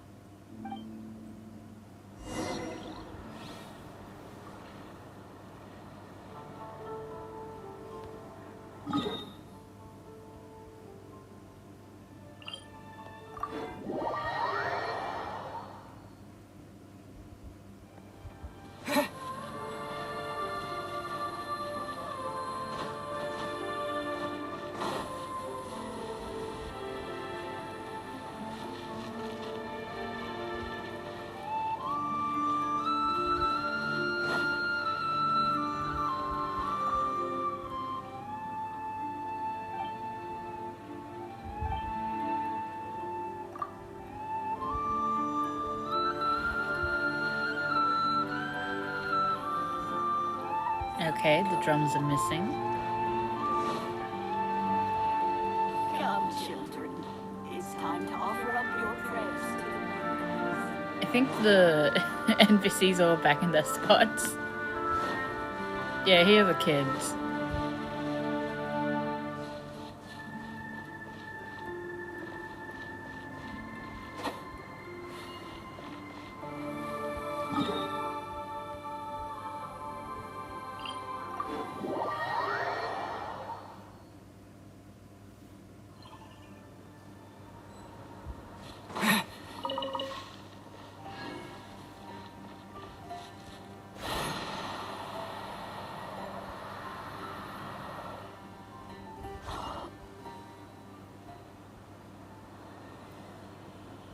Wait a moment.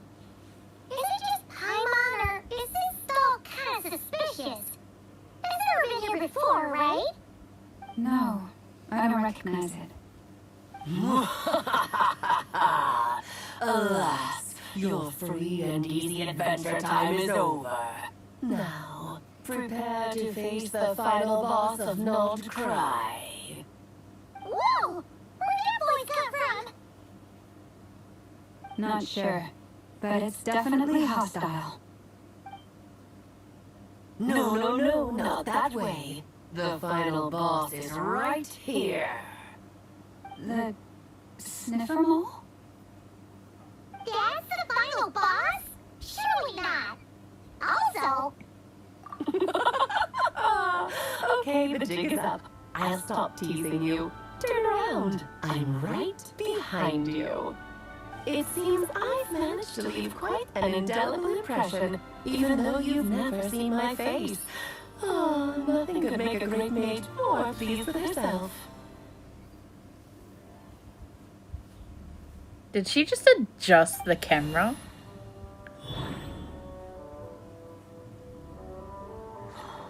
And she put her name on her dialogue. Okay, so she knows we're here. What is going on?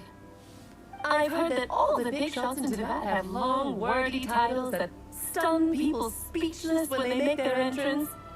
Unfortunately, none of them are affiliated with the Hexen Circle, and we ourselves keep a very low profile. The notorious name-dropping doesn't quite work for us. Still, I, for one, think I'm really quite amazing. So that didn't stop me from coming up with a title anyway. Alice! It's really you this time? Not a lantern or a dark hope, but Alice in the flesh? Ah, that's right. So, what do you think? How does it feel to finally meet me? You look like... Oh, that's the first thing you thought. A little surprising, but that actually makes me very happy.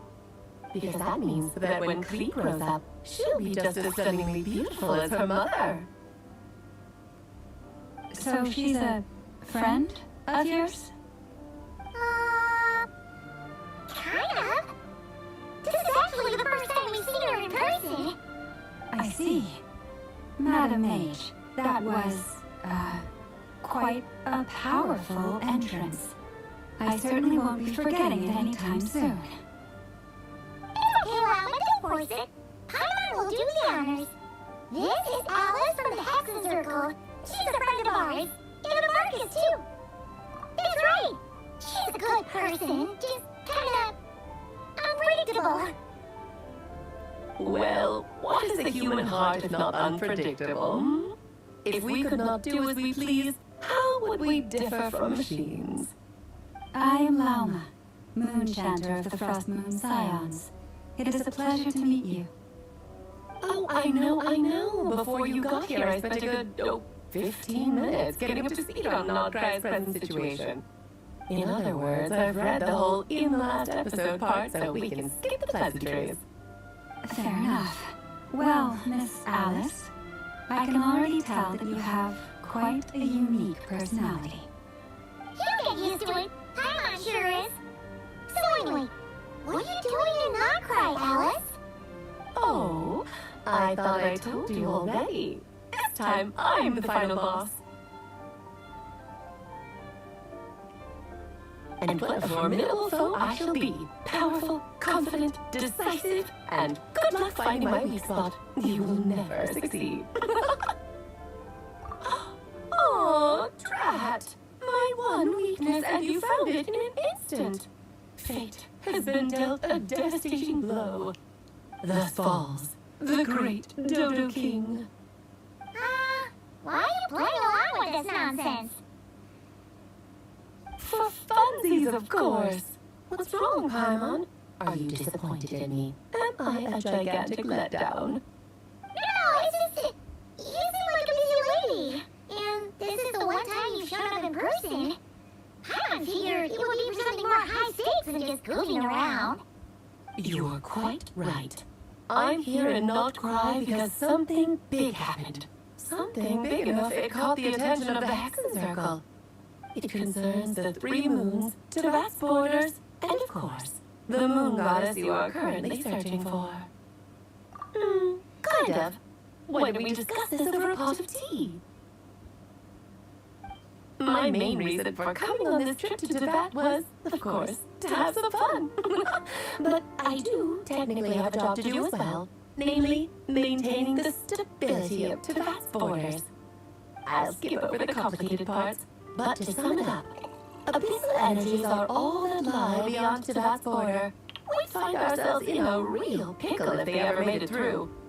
And the phantoms you've been seeing are a sign that the border has been disturbed. No wonder they tend to show up around Moon Prayer Night. Is it because the real moon is now so close to us that its power can cross the border? In part, but only a negligible amount passes through. Just enough to influence the verdant crests and so on. And as you noticed, there has been an unprecedented number of phantoms appearing this year. The influence of the moon beyond the border cannot explain this. No. There is another far greater factor at play. The trilunar syzygy. A trilunar. Syzygy.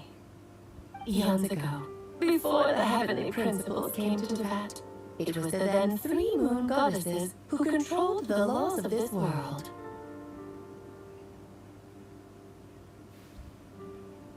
Sorry, I just wanna look at her. She's... I'm not a fan of the hat. Like, I really like the golden parts around it, but it's just with the hair sticking up. I don't like that.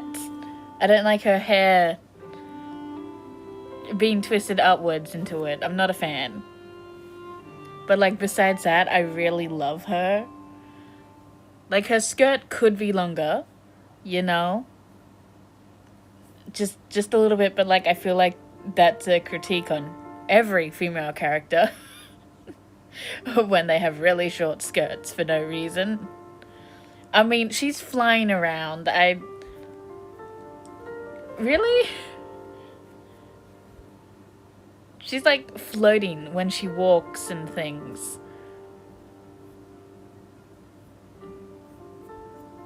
I don't know. She definitely has a very witchy kind of vibe to her, and it's like, I don't just mean the hat, I mean like, this bitch looks magic.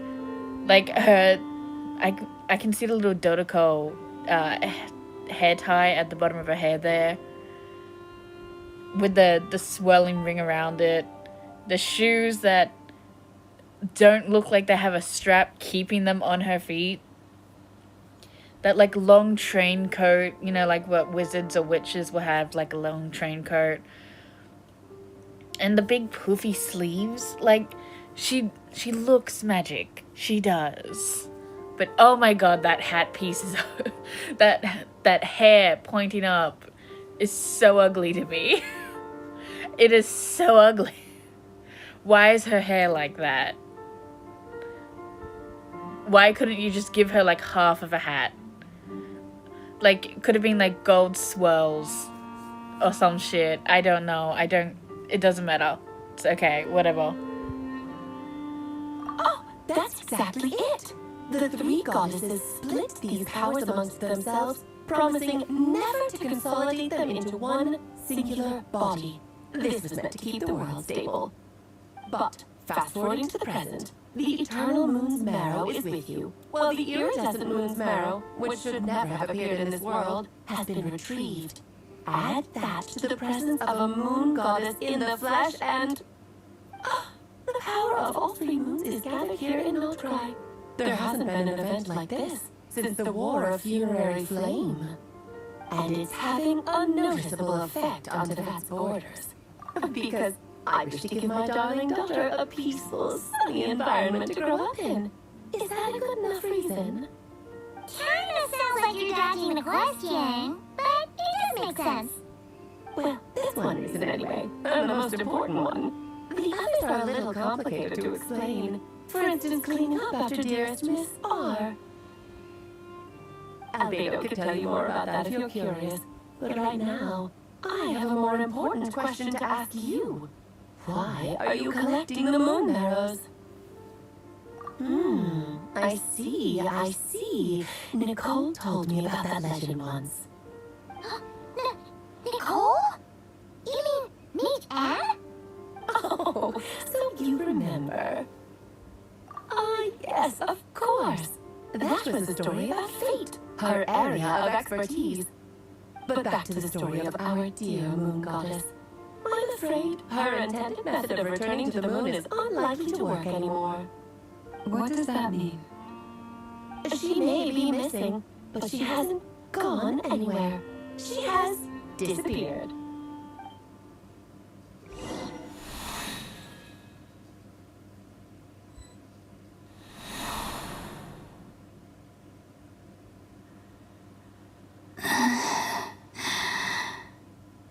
My body is so heavy. Wait, no. It's my mind that's heavy. My arms and legs are as light as a feather. What's happening to me? I feel drowsy, like I've been asleep for too long. Is it daytime or nighttime? Is the moon out? I think I'll go for a walk.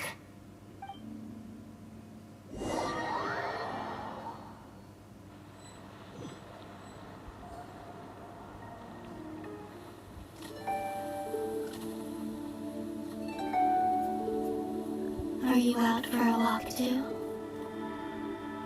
Huh?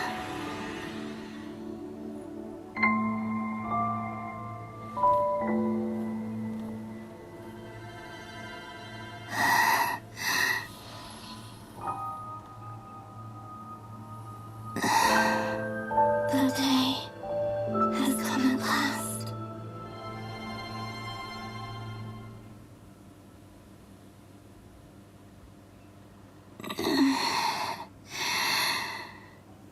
Have I grown so weak that I can't even sustain my physical form?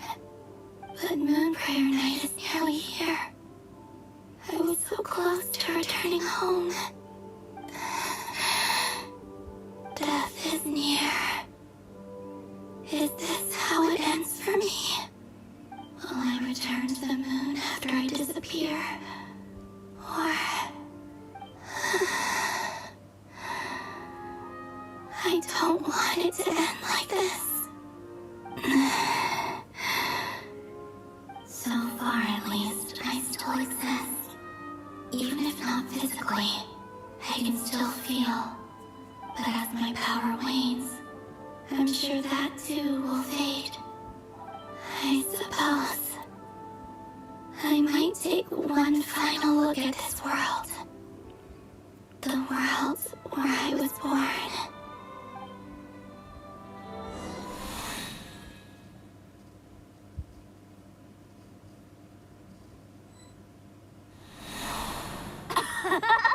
Come on, come on! Wait for me! The Frost Moon Enclave. How much it has changed since I was born. These decorations, they're so heavy. It's times like this when you kind of wish men could be priestesses and acolytes. Okay, you should have animated them holding something, or at least next to a box. Why? People's private lives in this way. In the past, they're grunting people at would get air. so solemn and serious the moment I showed my face, like they were frozen stiff. Karina, Lumetti, it's time to eat. Coming. I want to watch them a little longer.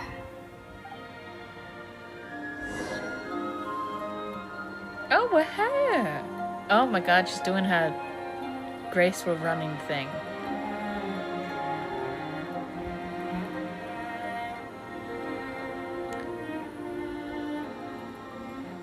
I'm trying to look at.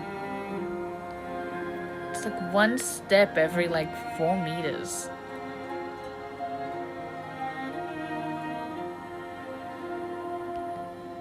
I need more dirt ground. Where's more dirt ground? I need an accurate image.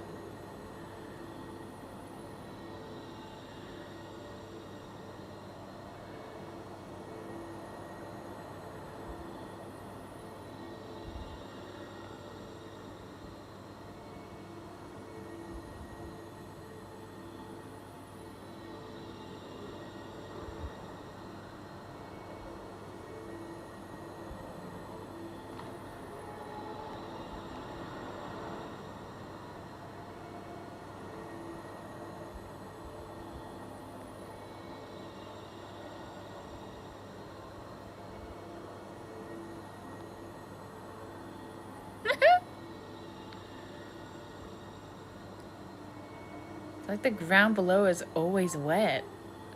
It's got its own little puddle to jump in.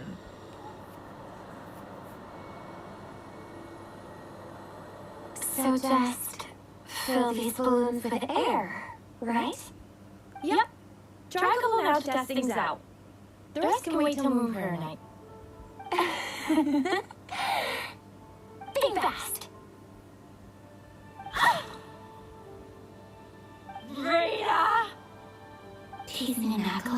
Frost Moon Scions?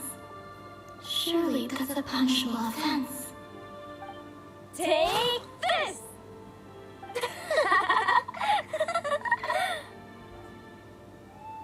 Huh? Alright, enough horsing around. Lady Alma gave us a task. We should get back to it. The task is just to check that the balloons don't leak, right? Doesn't matter if we fill them with air or water.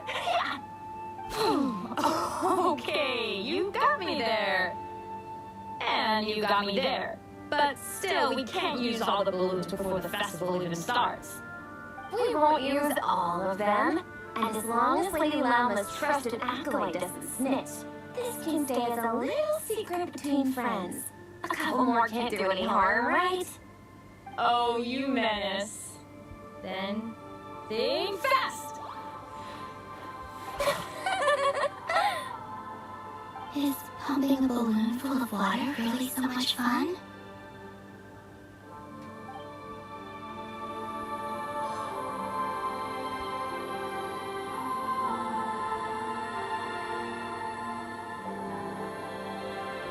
Look at these little balloons. How cute.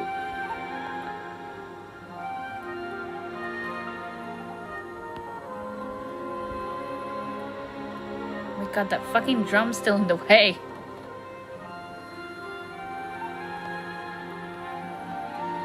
I can't set it to walk mode in this either.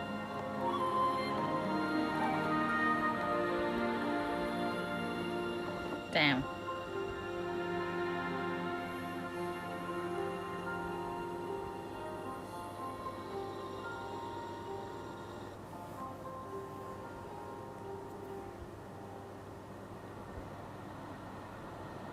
I'm sure you're both tired from playing all day. Come on, eat up. A plain, humble meal. That has always been the way of the Frost Moon Scions.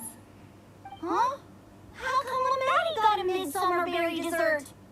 Oh, I always get Lockaberry. I don't mind sharing. You can have a bite of mine if I get to have a bite of yours. They're sharing food?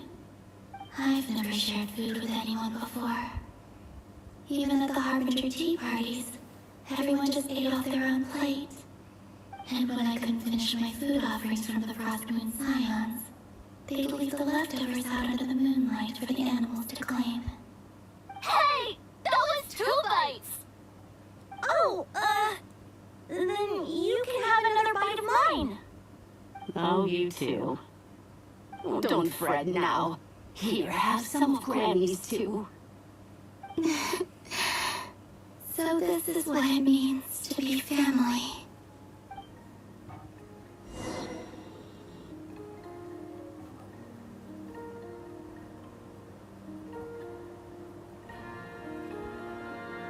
I'm seeing so much that I'd never usually get to see. They'd never act like this when I was around. It's nice, being able to just watch people in peace in these final moments. What a rare opportunity. I think I'll go take a look around Nasha Town, too. Maybe the Traveler will be there.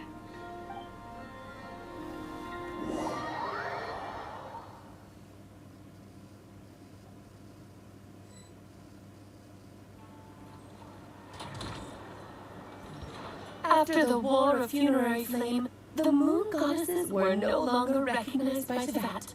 They lost the whole foundation for their existence. That's why the Moon Goddess's strength is fading. She cannot withstand the world's rejection of her.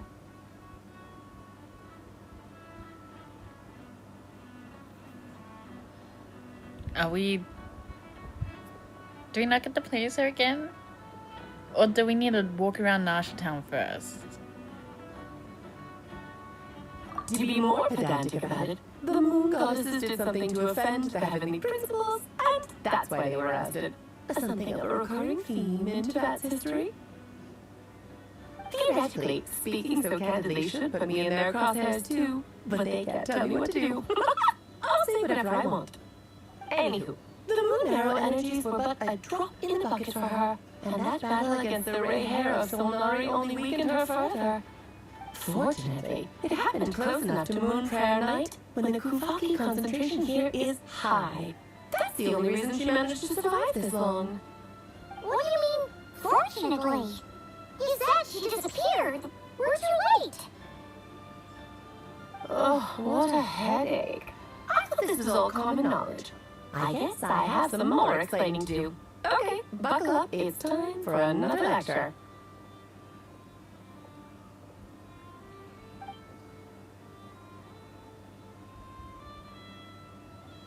Now, I said earlier that the moon goddesses lost the foundation for their existence.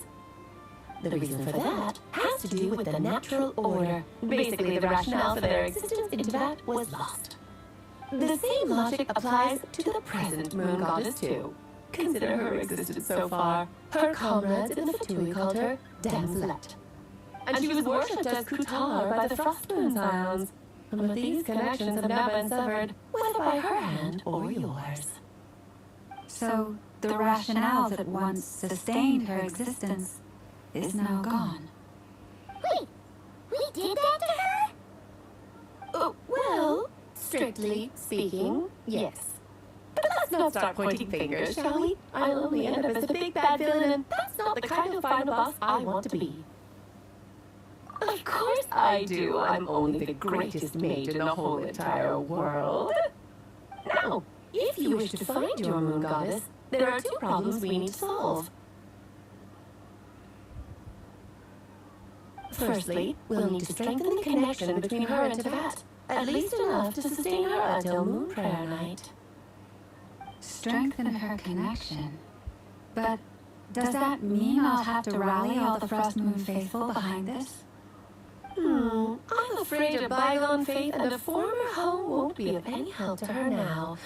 Do you know her name? Her name? Yes. Names are very important things. A name is a fundamental concept that anchors one's entire existence. Then your first job is to find it. As a moon goddess, I'm sure she must have a name she identifies with. Neither Columbian nor Kutar is her true name, and she's never really accepted either of them. So, finding out her real name is enough to sustain her existence? Yes, I know it sounds like a small step, but every journey begins that way. So for now, that's all we need to focus on. The second problem is with her plan to use the moon arrows to return to the moon. Unfortunately, piercing through the false sky will take an enormous amount of power. Given her current condition, she won't be able to provide anywhere near enough power, even if she recovers her physical form. But no need to fret. Nicole's the expert in this field, and I'm sure she'll figure something out. Wait, Mage N is going to help us out too? That means we've got 2 Hexacircle mages on the case. This is turning into a pretty big deal. Actually, this is more of a side quest for me. Like you said, I'm a busy lady, so I can't stay for too long. I'll have to return to that border soon.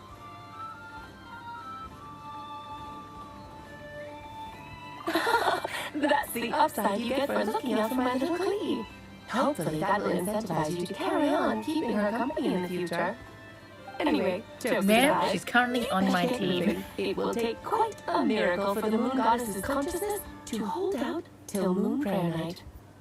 Oh, I suppose I might as well tell you where Nicole is before I leave. Off you go now. Time to meet your new friend. Oh, yes, a little suggestion. Don't forget to mind your heads. What?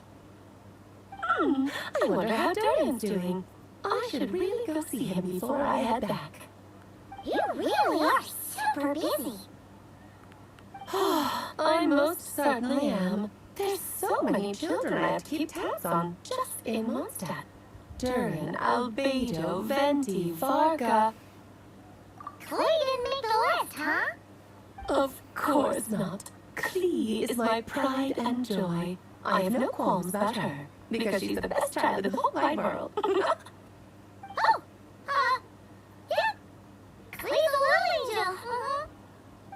Glad you agree. Well, all the best. See you when I see you.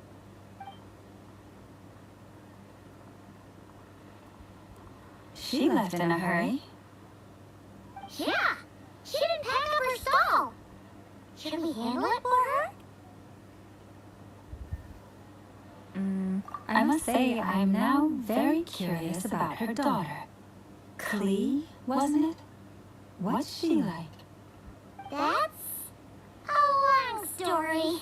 Come on, we'll fill you in as we go.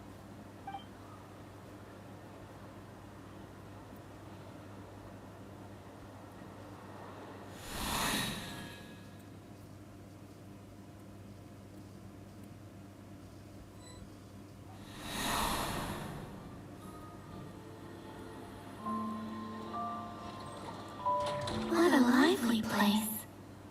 I've never experienced much a town like this before. Hey, you old geezer! Your ham is rusted through!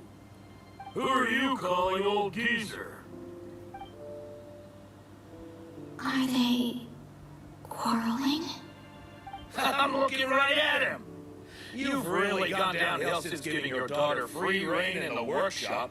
Can you even swing a hammer anymore? It shouldn't take you days just to fix a single chair! You might as well use that hammer to massage my back for all the good it's doing. Don't run your mouth, or you'll get a back massage that'll put you in bed for the rest of your life.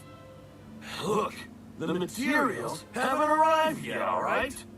You know how busy it gets in the days before Moon Prayer Night. I'll bet you send all the materials to your little princess. Blood's always thicker than water, huh? All right, you've made your point, Uncle Klasky. As soon as the materials arrive, fixing your chair will be the #1 priority. And Dad, if you've got time to chat, why don't you lend me a hand, See? Loka knows what the score is. I guess they're friends. But the way they spoke to each other was so ugly. Then again, it wouldn't be the first time I've seen something like this. Columbina! Sing outside my door in the middle of the night one more time, and I'll unscrew your vocal cords. You hear me? Oh, Zandrone. So that was her way of trying to be friends with me. What a pity. I won't get the chance to say any ugly things in reply.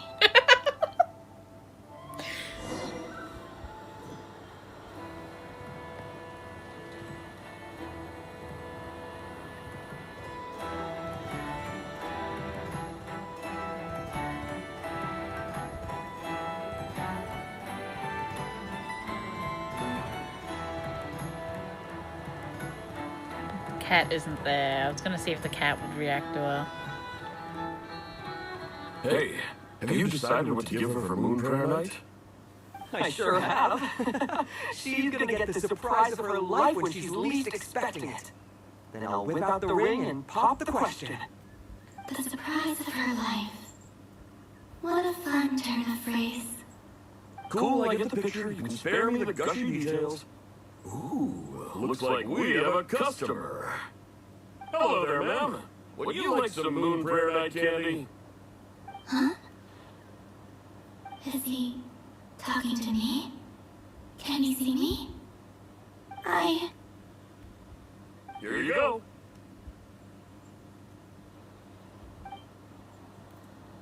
Oh.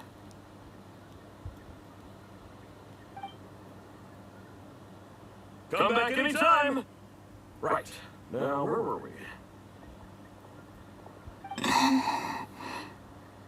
I don't know why, but I still held out hope.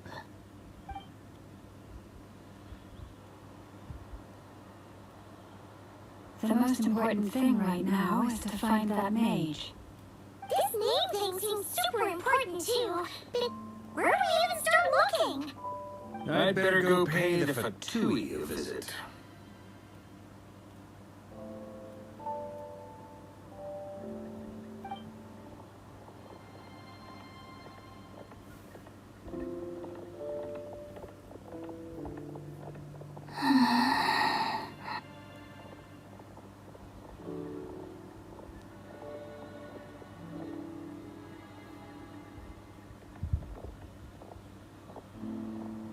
Columbina?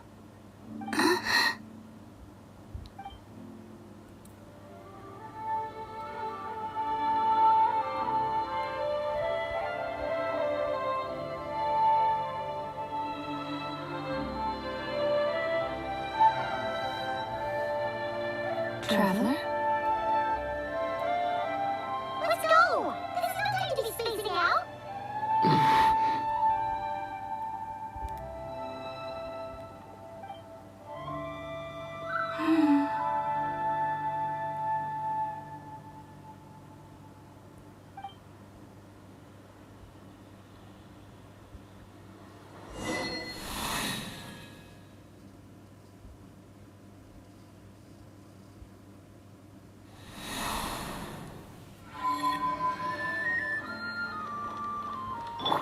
Clea, are you happy to have seen your mother?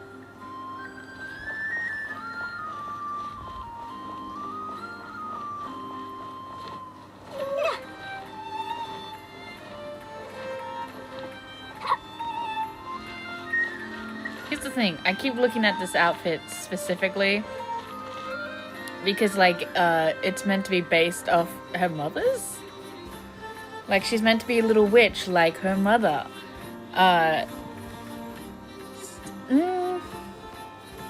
I'm not seeing it. I guess it's just like, they're like, oh, we don't want to give too many clues, so we'll just make it witchy to match.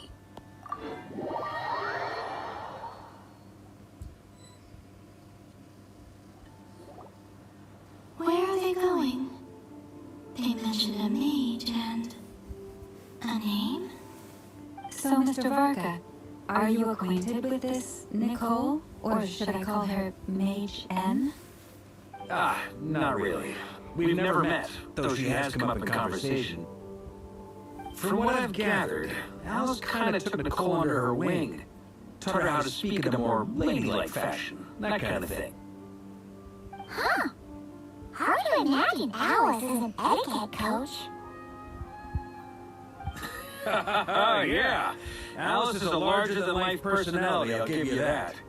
But then again, that's why she's able to draw such an eclectic mix of people into her inner circle. If I remember correctly, being an interesting person is actually one of her main entry requirements. So, if you ever wanted to join the Hexen Circle, I'm sure you'd both be eligible to apply. Hey! Don't go around making promises on Alice's behalf! I wouldn't dare. I'm just trying to paint a picture of the Hexen Circle for you. Okay, sure. Anyway, since none of us have ever met Nicole, how are we supposed to find her? We can't just go up to every woman in sight and ask, hey, are you Nicole? Maybe something she's wearing will give it away? Like, a wind bloom pinned to her chest or something. Wait a minute. Alice never said Nicole was from Mondstadt. Oh, true.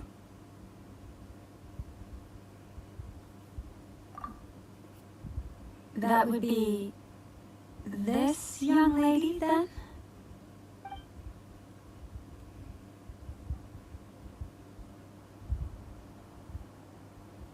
Hey there! Sorry to disturb you, but are you Miss Nicole?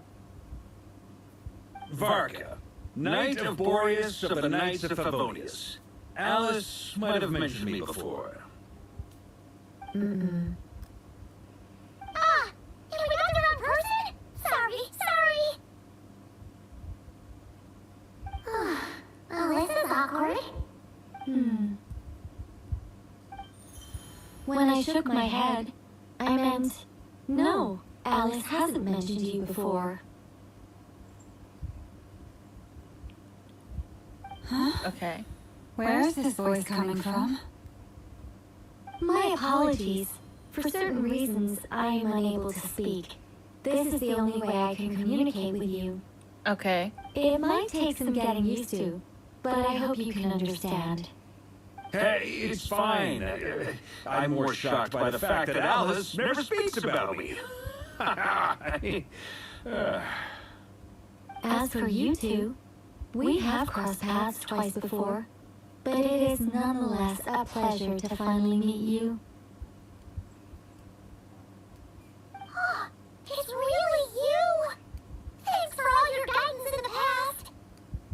are quite welcome. This time, things are different. We have reached the unwritten pages of the story. You might say that we stand at the crossroads of fate.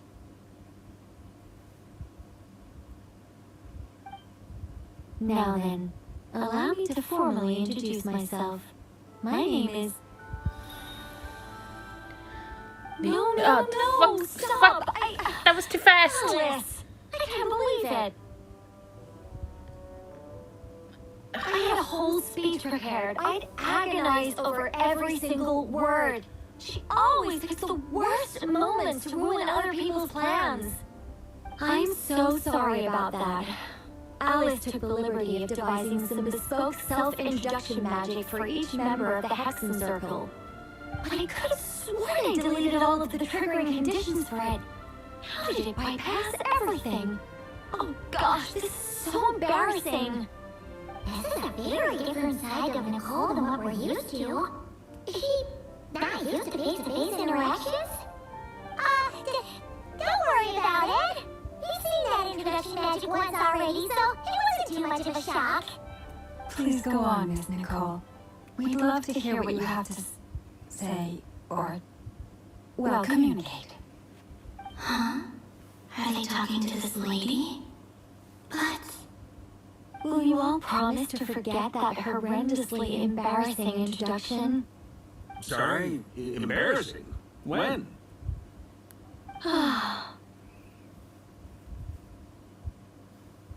Yes, my name is Nicole, and I am one of a very few angels who have retained both their preferred form and their power. The Traveler and Paimon should be no strangers to this concept. There is another of our kind in Natlan. They call her the Lord of the Night. Alright! Paimon remembers her! Yes. Well, I have retained more of my power than she. It's because I don't have a long-term duty to fulfill. To be more specific, no. We'll be here all day if I get into the specifics. Moving on. If I'm not mistaken, you are here because you wish to learn how one might reach the moon beyond the sky. That's right. Is that something you can give us any guidance on? Yes, I do know a way. It began with the Hyperboreans, who lived after the War of Funerary Flame. Blank looks. Maybe I should start with the background of the war. Or maybe not. It shouldn't be an issue. I'll fill in the gaps for you when we have more time. Anyway, after that war ended, the three moons retreated to beyond the false sky. The Hyperboreans were humans I once aided. They accepted the civilization and creations bestowed upon them by the angels. But despite accepting many blessings of the angels, many among them still held on to their faith in the moons. They were reluctant to accept the new order, even after the War of Funerary Flame. They sought to contact the moon goddesses beyond the sky and receive their guidance. But all three had passed away by that point.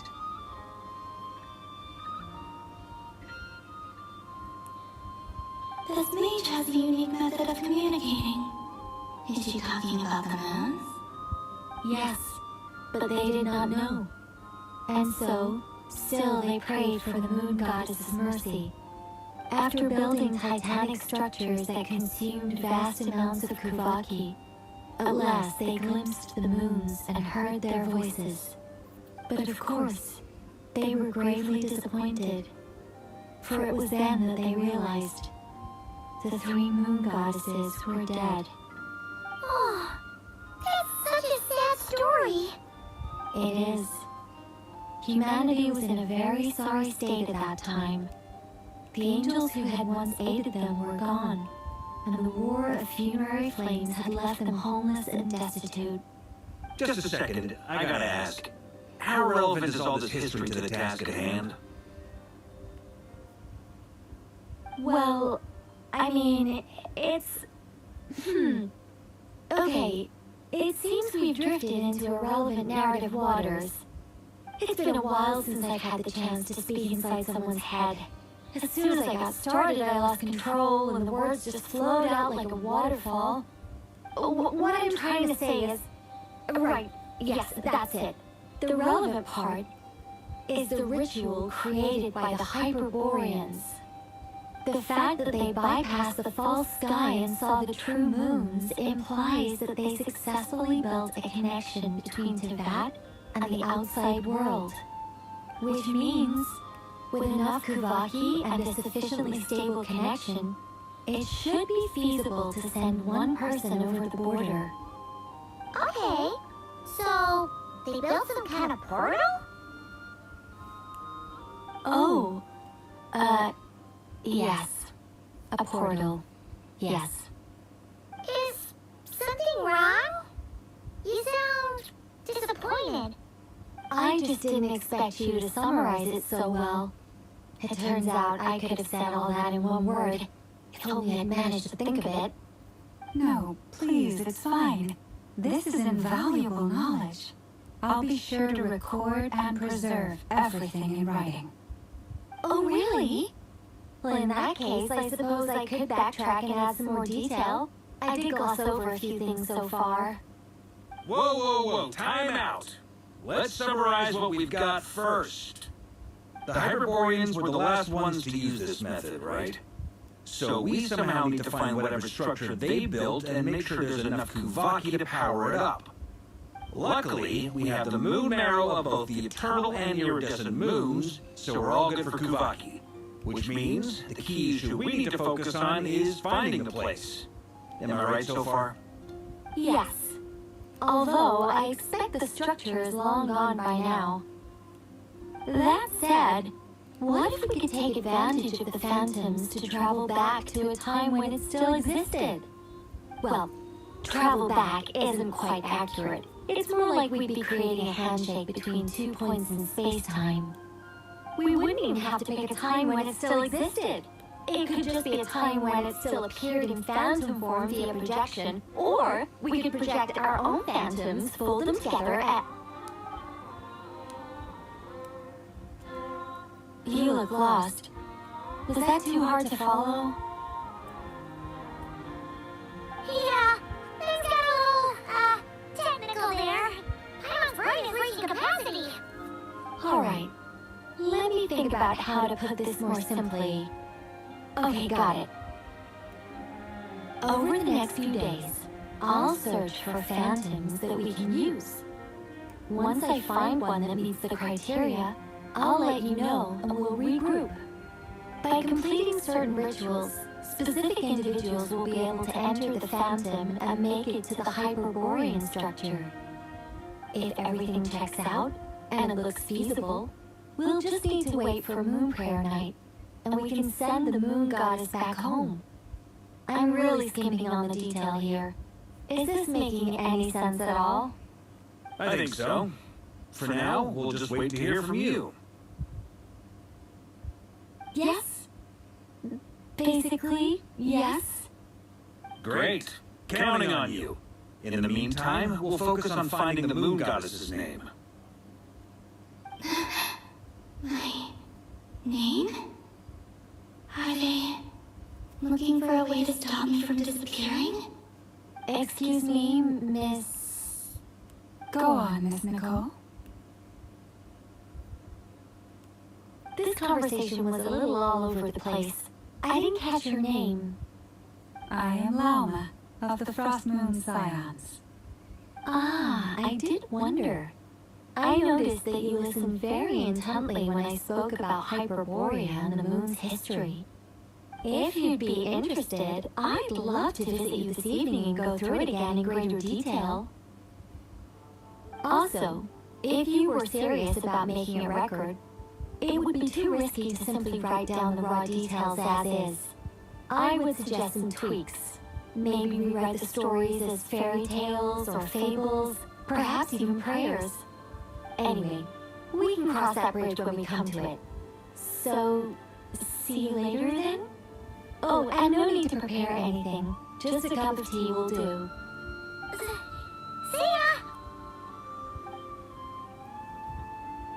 She seems friendly.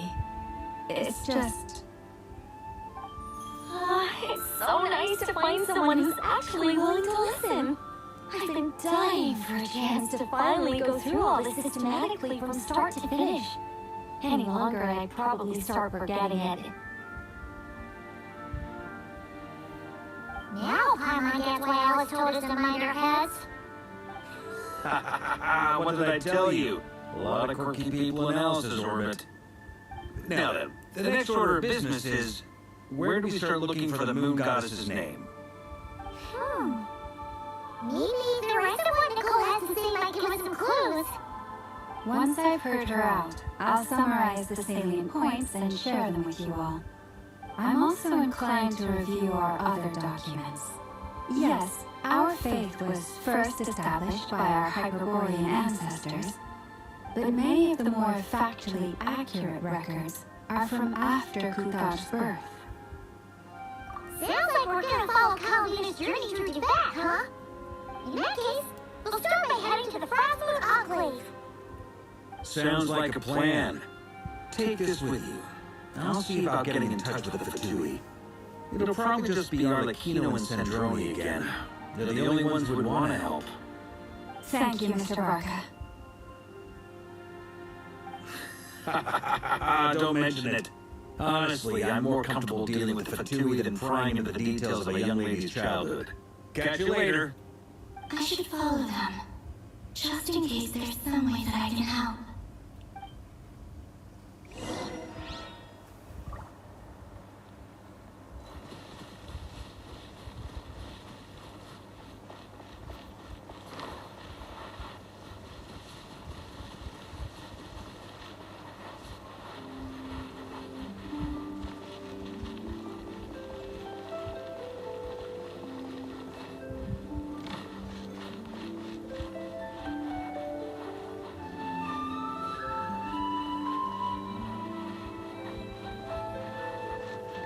There you are. Listen. I need to keep collecting those. I think I'm starting to run a little low.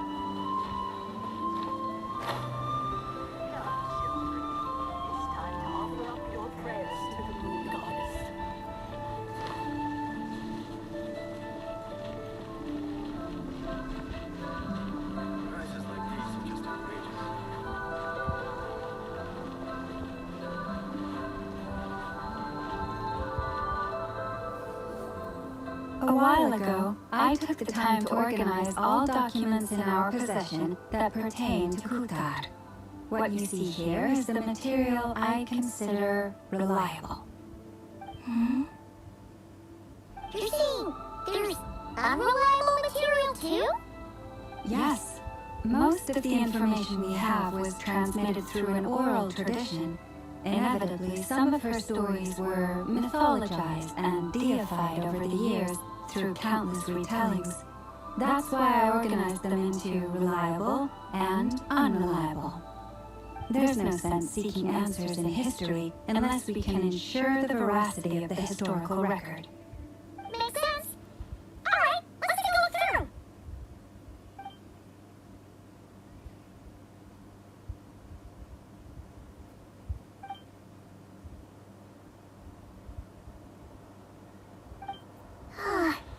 Almost all these records refer to Kutar instead of Columbina. Although neither of those is her real name. I'm not sure what point he's trying to make. What we can gather from these records is that the Frost Moon Scions worshipped her as a god, placing impossible expectations upon her. I cannot fault them for their earnest faith, but for all their devotion, worshipping her day in, day out changed nothing. I imagine that none of it resonated with Columbina. It wouldn't surprise me if, even back then, she had already begun to reject the name Kuthar and everything it represented. Lama speaks the truth. When I heard them call upon Kutar with hope and expectation in their voices, they may as well have been calling upon somebody else.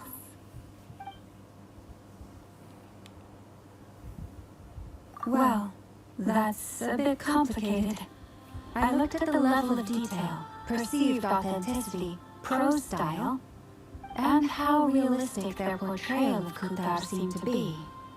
Amongst the Frost Moon Scions of today, only I know of her existence, and I alone have spoken to her face to face. As such, I know that there are certain things she simply would never do. That being said, I have sensed some changes in her lately. Changes? Me?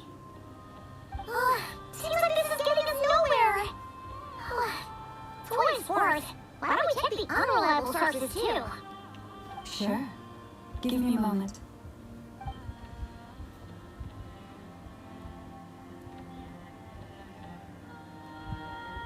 Exerting but a fraction of her divine might, Kuthar sheared a great mass from the snow-capped mountain and cast it into the sea, upon whose surface shone a mirror image of the moon. Thus was formed the island of Hisi. Yeah, right. That doesn't even begin to pass a sniff test. The 3 moons are not but lies through and through. Only one moon has ever shone for us, and Kuthar is her name. The vast majority of ancient texts are filled with fanciful tales like these. I trust you understand my criteria a little better now. Kuthar did not speak, merely gazing into the distance in silence. And where her gaze landed, this was her prophecy. Clearly, whoever wrote this text never even met Kuthar. Otherwise, they know that her eyes are always closed. What about you, Traveler? What are you reading? Come on, let Paimon see. The child wished to build a wooden nest with which to shield the fledgling bird from the cold. But being so young and lacking in strength, the child could not snap the branches from the trees. Kuthar was passing by. Upon seeing the child, she summoned forth the Kuhenki, who built a beautiful nest for the child. I remember that. Not knowing the meaning of Kuthar's divine intervention, the child dared not to respond, and thus ran home to call their parents. But Kuthar was gone. The moon chanter declared the event a miracle and took the nest as a relic, placing it on high for all to see. The child was named as one favored by the goddess, and was greatly respected amongst the people. Yet, no further miracles were bestowed, and this matter was forgotten in but a few years. Huh. Any thoughts after reading that? Yeah. Halabina probably just wanted to join the kid in making nests. Ah. I had originally considered this a fabrication, because Kuthar did not perform any similar actions in subsequent records. But now that I think about it, it does seem like something Columbina would do. It's just that... She didn't know how other people would interpret her actions. She was probably worried about making things difficult for people. And so, she gradually stopped joining in. Yes. Oh, that's so sad.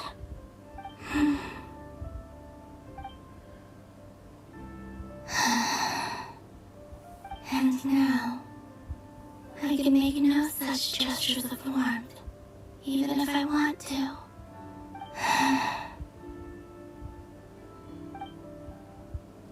Still no name.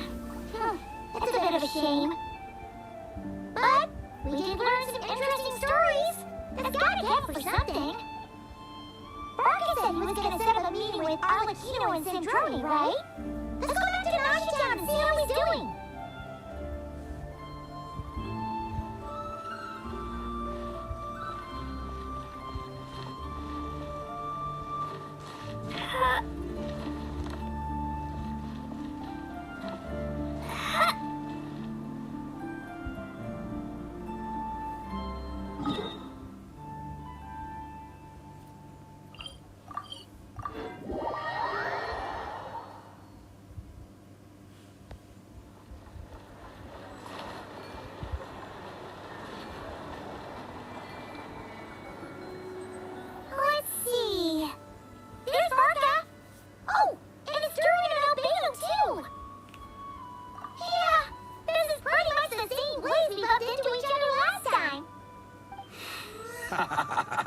I convinced them to stick around a little longer.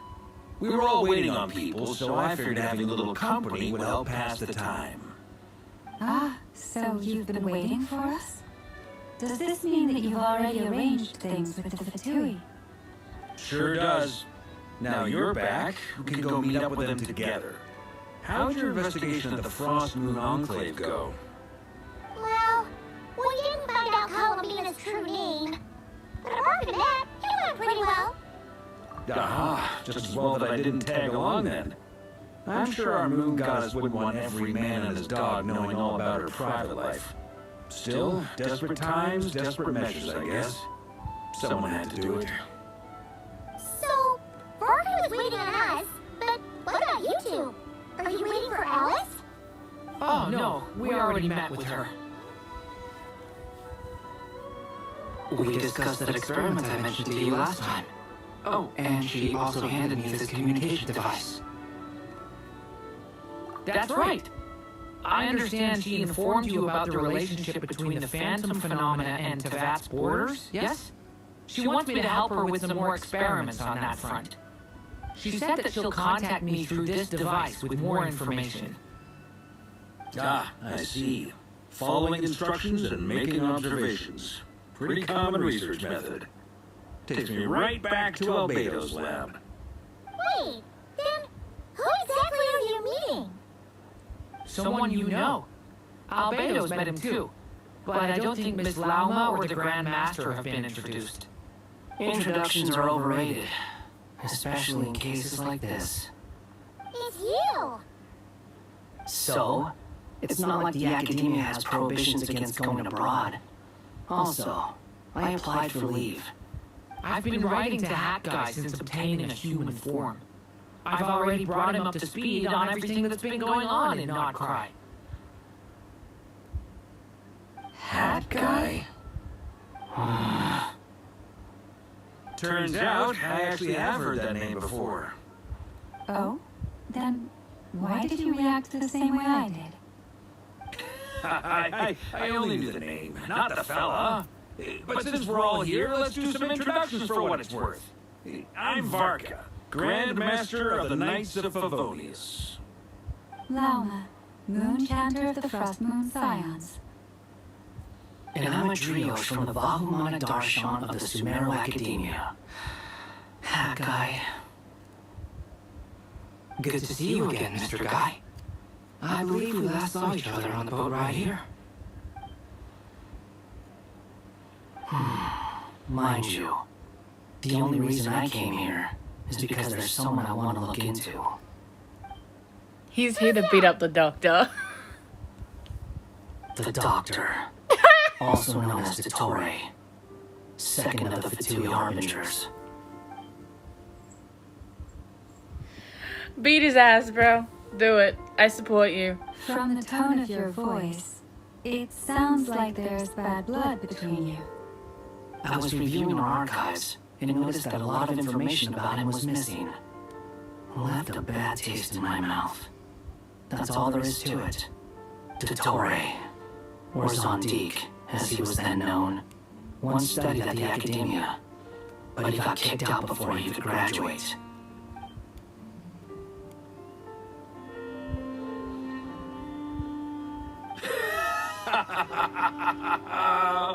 So the Harbinger's #2 man is a college dropout? Ah, how embarrassing for them. Last we heard, he was planning something. We actually heard that a few times before, even coming to Nodcry. But we haven't seen a trace of it since we got here. He only appears when something interests him. For all we know, he might have left already. But the fact he did something here at all is worth noting. It'll fill a couple extra lines in his file. Why does it sound less like a file you're writing and more like a criminal record? Anyway, we were just about to meet 2 of the other Harbingers. Want to come along? You might learn a thing or two about him there. Sure. Even though they're Harbingers, well, they're old acquaintances of ours, so, you know, we need to talk to them, try to be... I got it. The Frost Moon Scion's relations with the Fatui remain tense. Forgive me if I do not attend.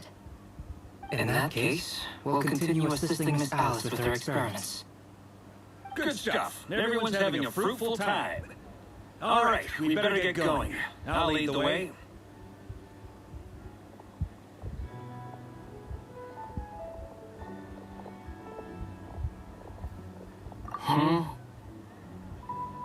Well, yeah, that's obviously part of it. But I'm not the only one who has a score to settle with him. Neither you, nor Lesser Lord Kusanali, nor I want to see him meddling with things again. What's the hurry? Don't worry. Pigeons always know which way home is.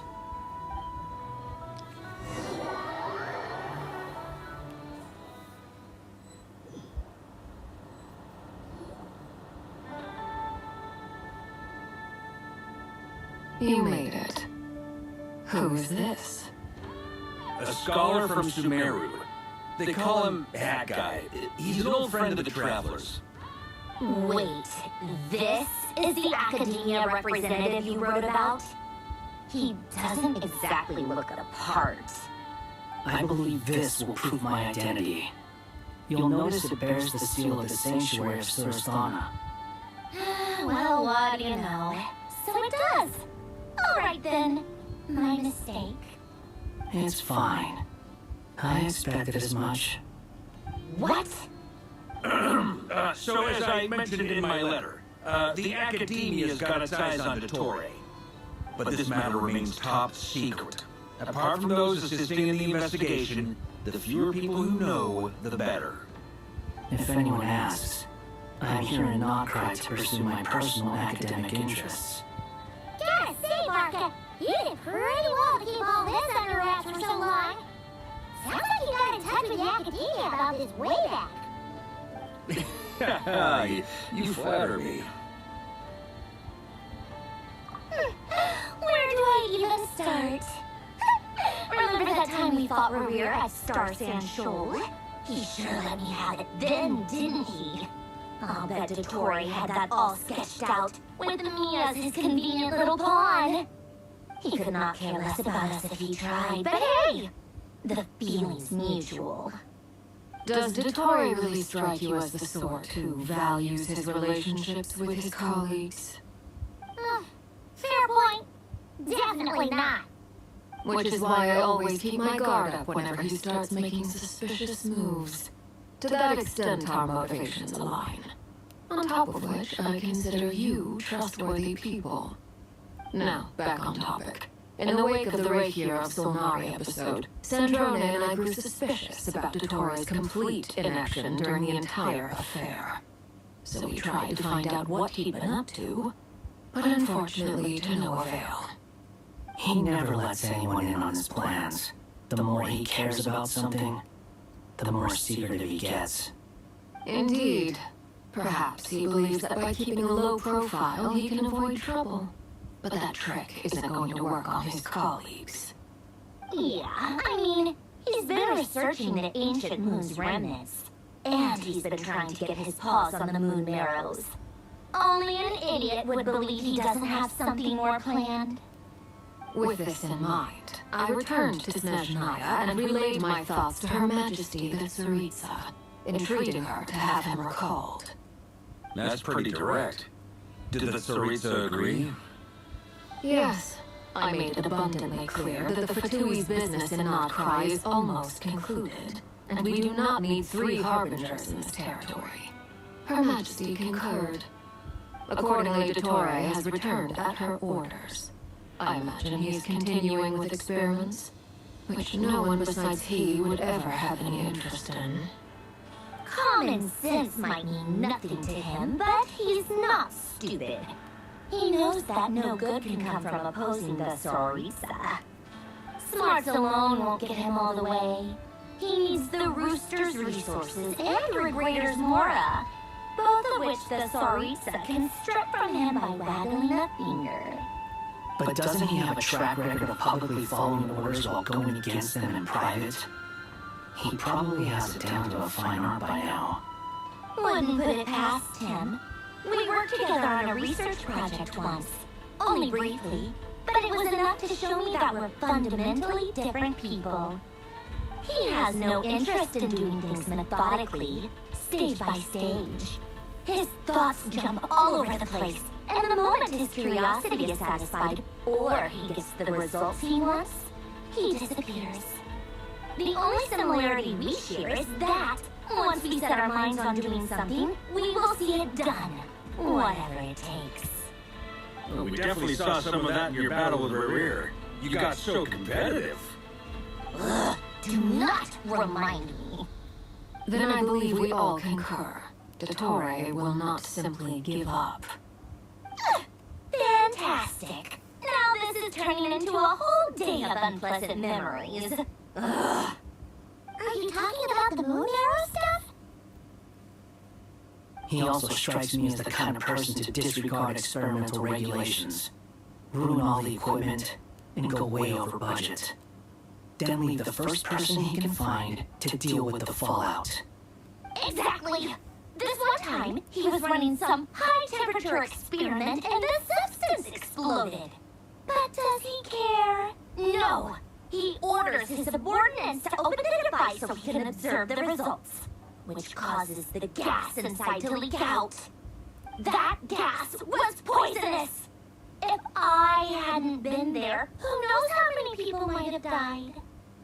And after all that, he left, while I was still cleaning up after his mess. What a waste of time, he said. A waste of time?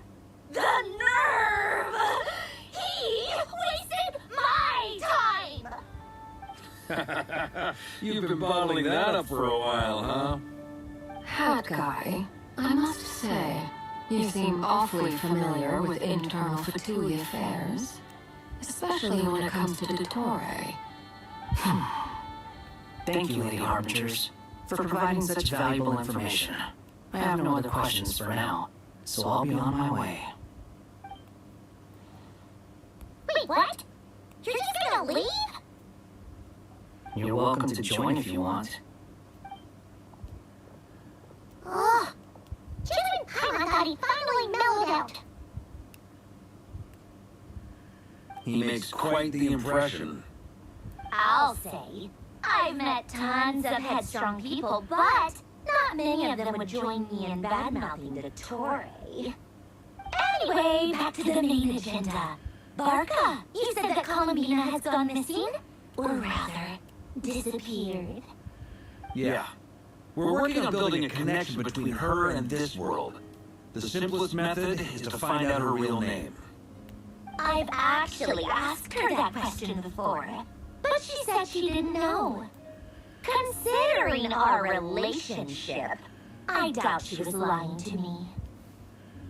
As far as I recall, she was never dispatched by Her Majesty to claim a gnosis or anything like that. The Tsaritsa's plans had long contained a place specifically for her. I always thought that was weird.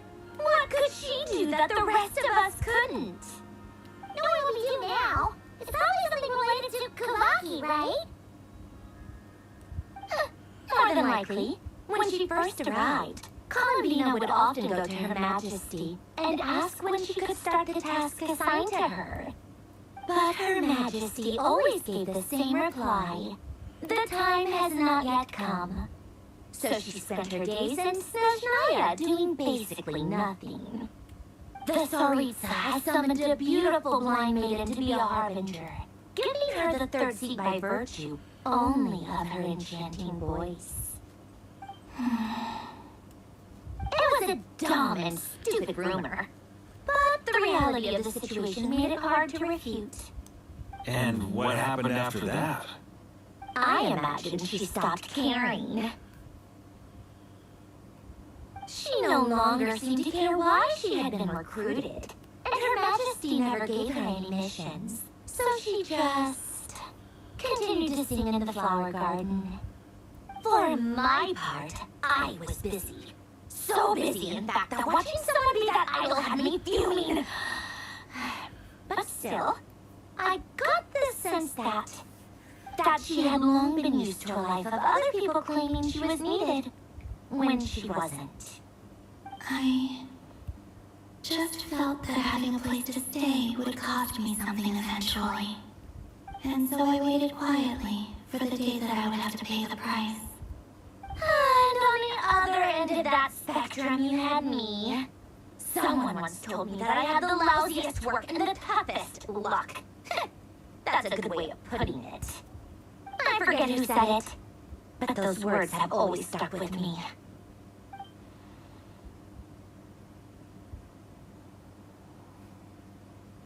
But you've done your job exceptionally well all this time.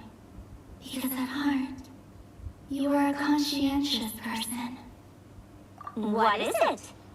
Something come to mind? That makes sense. Nothing screams you are needed like your name shouted from across the town. Well, good luck with it.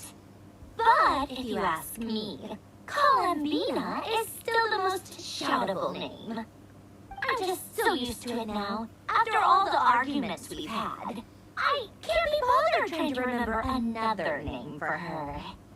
Nor I. Sandrone. Harlequino.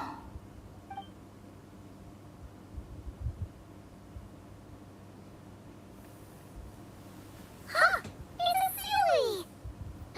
Does that mean Nicole has news for us? Ladies, I thank you for your hospitality. If the chance ever comes up, I definitely owe you both a drink sometime. I'm sure it will. You can make your own way out. Heck, you've been here enough times, you probably know your way around better than I do. Okay! Time to do what adventurers do best! Follow that Sealy!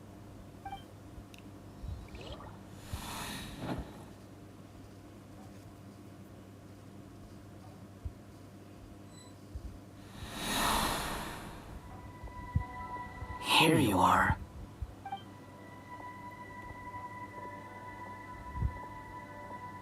Oh, that guy.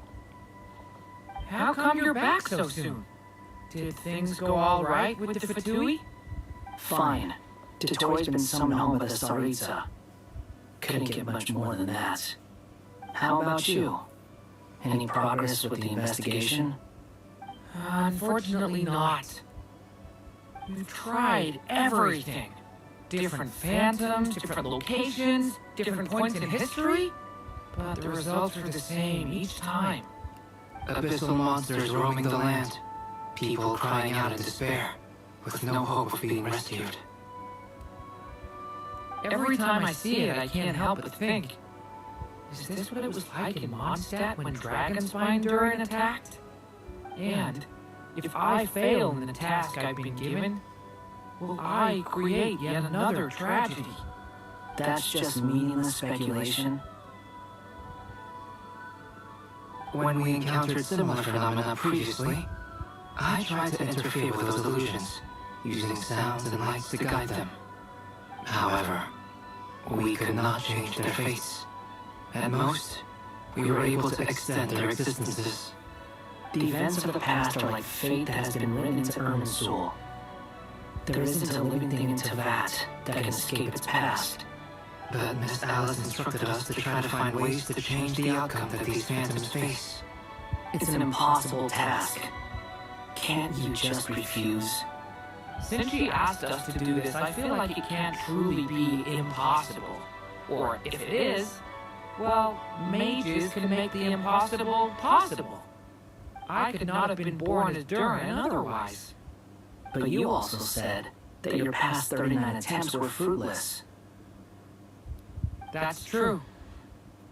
But you're still going. Yes.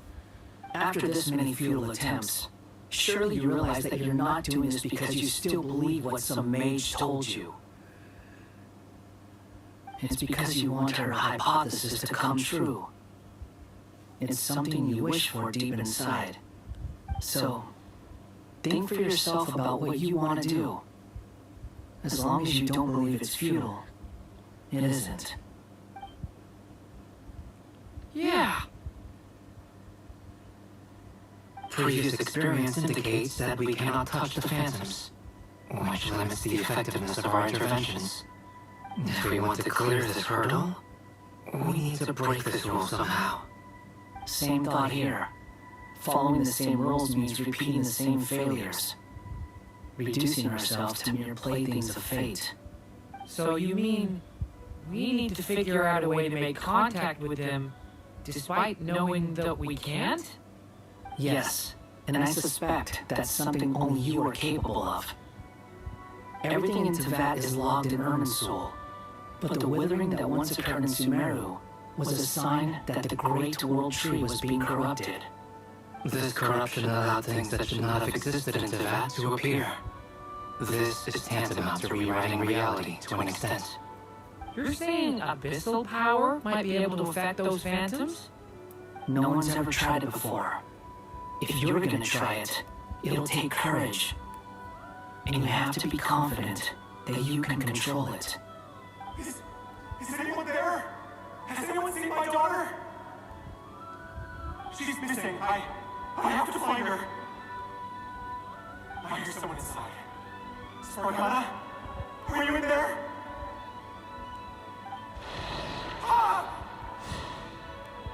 If I can use my abyssal powers to warn him that there is danger here, maybe it'll change his decision. Maybe he'll stay away. Yes. The important thing is not the nature of the power, but rather how you use it. To intimidate and obstruct. Sounds about right for the Abyss. Well, let me try. I should be able to influence that thing.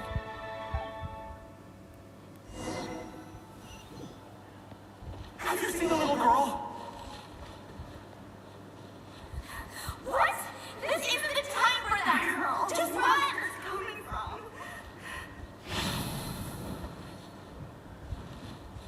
Devouring claw! I hear someone inside. Spargana? Are you in there? Girl, these monsters coming from?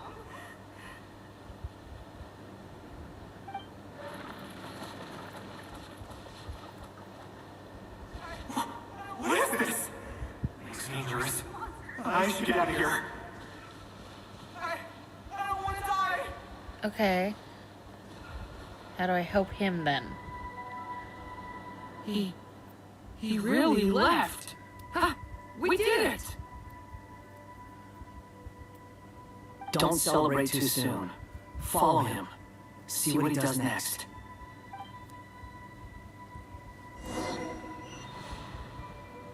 Monsters approaching from the front. You need to stop them and create an opportunity for him to hide.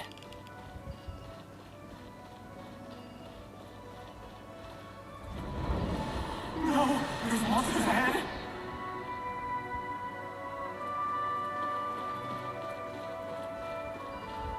Wait, is that the barrier I saw earlier? Why is it appearing now? It's as if someone's controlling it.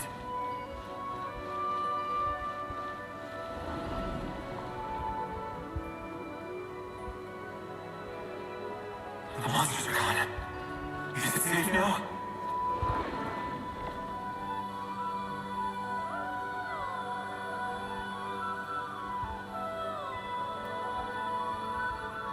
The barrier's gone too. How odd. Anyway, I guess I'll keep going. Quickly, let's keep up.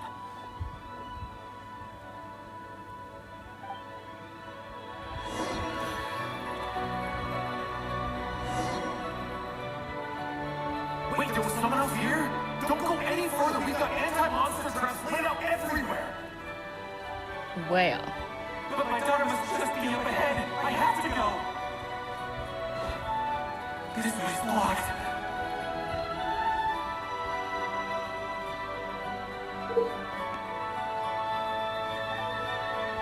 We might be able to use the explosives over there, but we need to take care not to hurt him.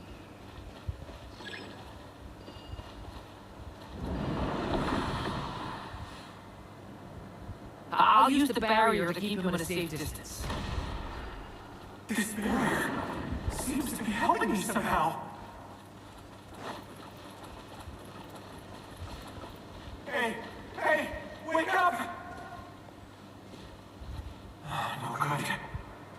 Keep moving ahead.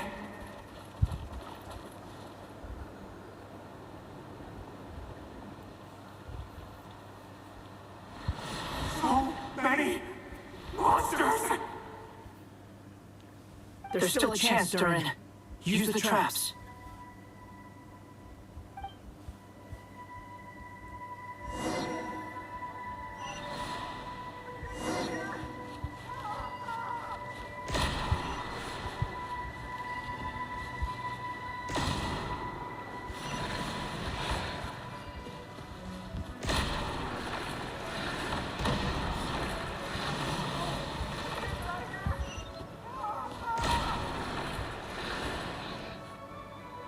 I think I killed him. Help me!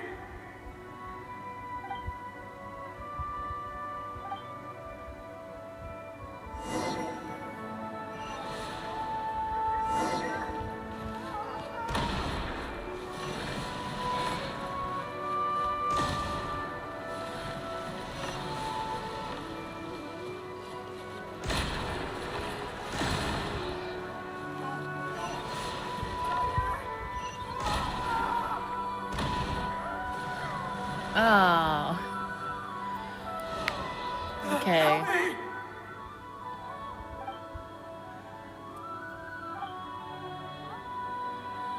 I thought I had him.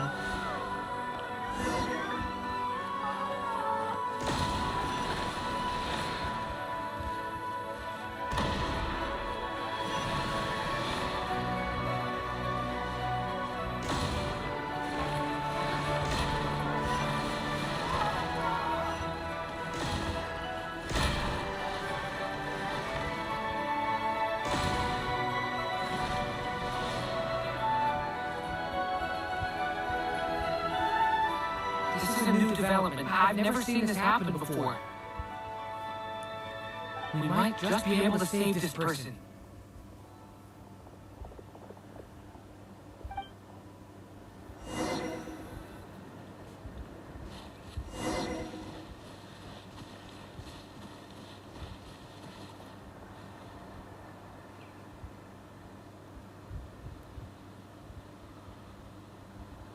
Hello there. Have you seen my daughter? Spargana's her name. She's carrying a large backpack. Get out while you still can, you fool. You won't find any survivors here. But I can't just leave her here. She must be so scared right now. Sorry. Wish I could help, but I haven't seen her. You'll just have to keep looking. Okay, thank you. If I do find her, I'll get her to shelter and come back for you. Don't bother. I've got nowhere left to go.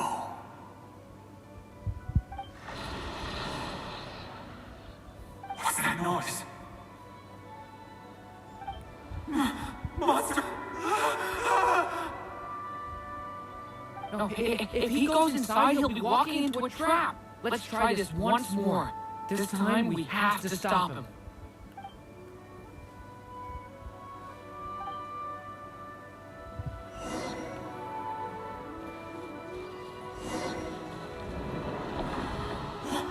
Why? How will I know where Spargana's gone like this? You know what?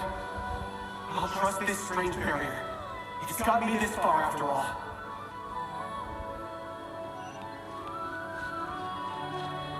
What?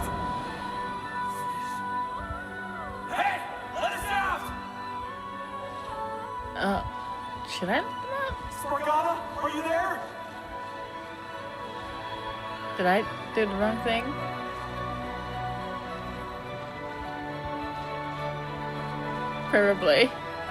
Probably did the wrong thing.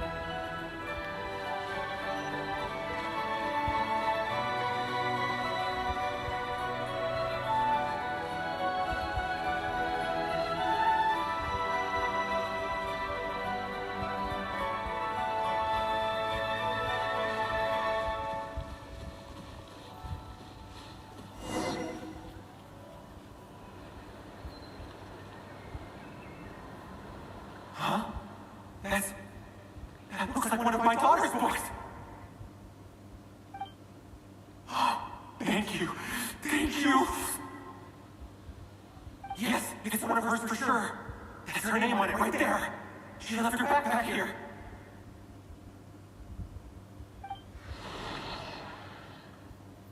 Durin, just like last time. Use the explosives.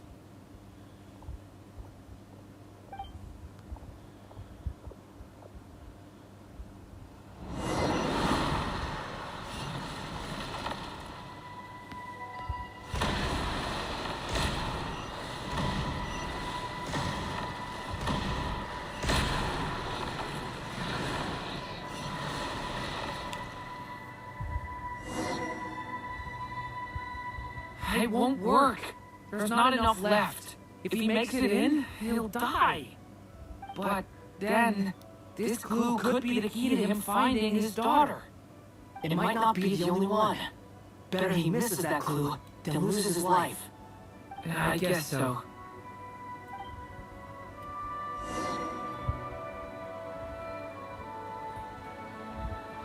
Stop him, Durin. We can't let him get any further in. It's my daughter's book! She's passed this way! Why? Why won't you let me go in? I've searched and searched and searched just for this! But how will I find her without any clues?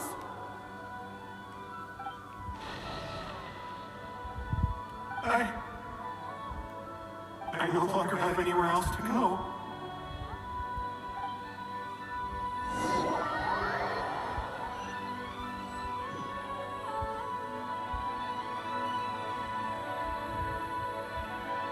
I'm sorry. I'm so sorry. He refuses to go anywhere else.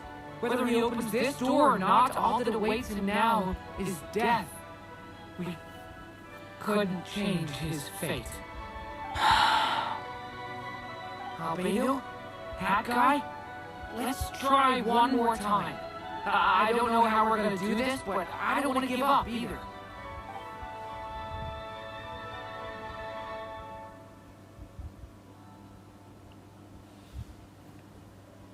Why am I here? What's going on? All these scenes running through my head. Where are they from? Huh? What's going on? His reactions have changed. How many times have I... What's happening to me? Huh? Wait. Who are you? You can see us now? I feel like I always could, but that I only just realized you were there. I'm sorry, I don't know how to describe what I'm feeling. But you were the ones guiding me using that marked barrier, right? I haven't done anything yet, but those monsters, those deaths, they feel like memories. Like things I really did experience. I won't find my daughter. In fact, I'll ultimately die trying to find her. Isn't that right? Well, no, it isn't. Yes, it is. Even so, we're trying to find a way out of this. You've not seen my daughter either, have you? It seems she really isn't here.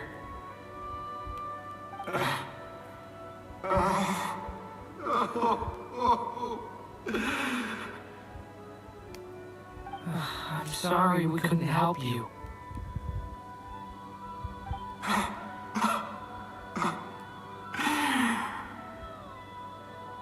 I'm just tired. Maybe this is destiny. Maybe it doesn't matter how hard I search. How long do I have left? Experience says 15 to 20 minutes. 15 to 20. Thank you for all your help. Let's rest a while. You look exhausted too. Now's not the time for you to start pitying us. It's not pity. I'm just realizing that I've only got 10 or so minutes left. You know?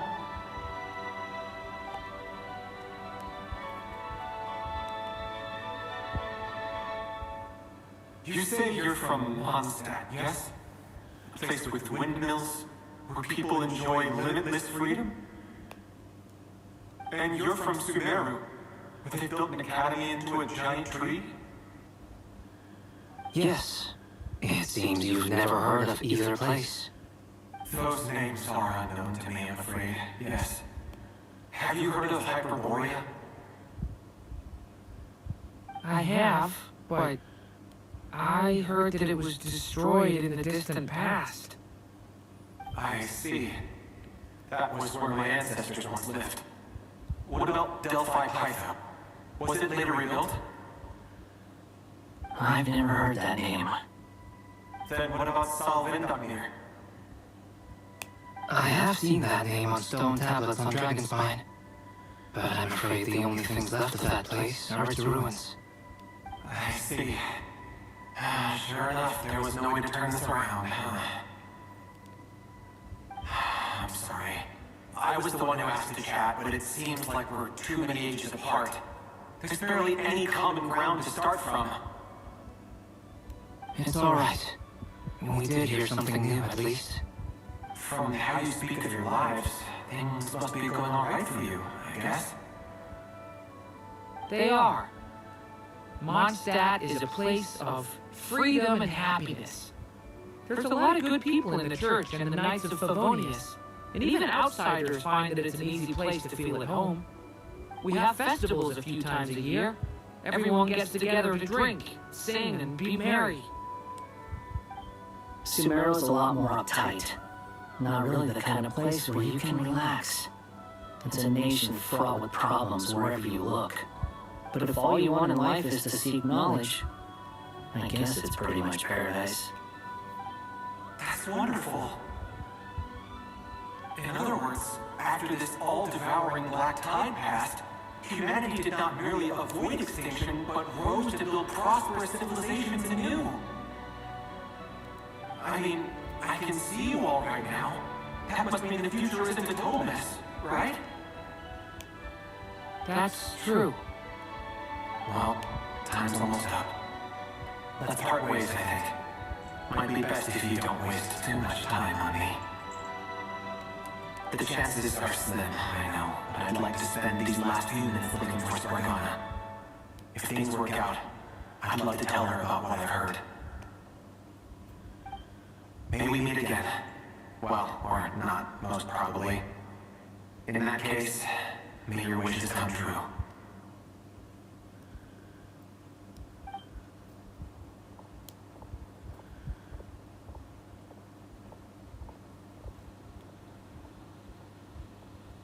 He's gone. In a few minutes, he will meet the end that was his to begin with. The ending of this tale did not change, but I believe that we've just made the most progress we have yet. May your wishes come true. If only it were so simple. Hat guy, could I ask you a question? You've never talked about your past. It seems complicated, and it weighs heavily on you, too. Would you be willing to tell me about it? I mean, sometimes it's better to get things out in the open. Take that guy we tried to help, for instance. At least he said goodbye with a smile, right?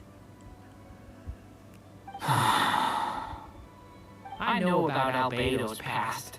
Our experiences are very similar, and he created me. As for you, you're my first friend, and you've witnessed every step I've taken. But by comparison, I know nothing about you. Either way, I mean we're still best friends.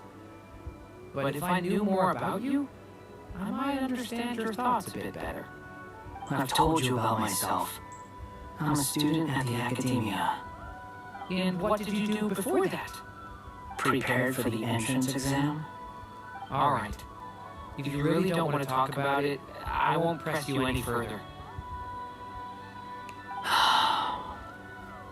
I was a puppet built from the branches of a white tree, using technology left behind by the Conrian schools of mechanical engineering. A white tree? You mean an Irminsul tree? Yes, a branch of Irminsul that was once connected to the main tree. So you had a human creator too? Yeah, but my creator abandoned me after deciding that I was a failure. After that,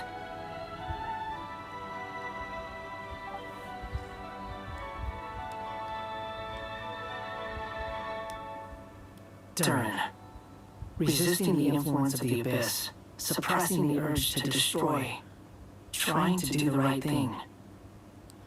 None of these things are easy, but no matter how hard they are, trying to rewrite past wrongs is far harder.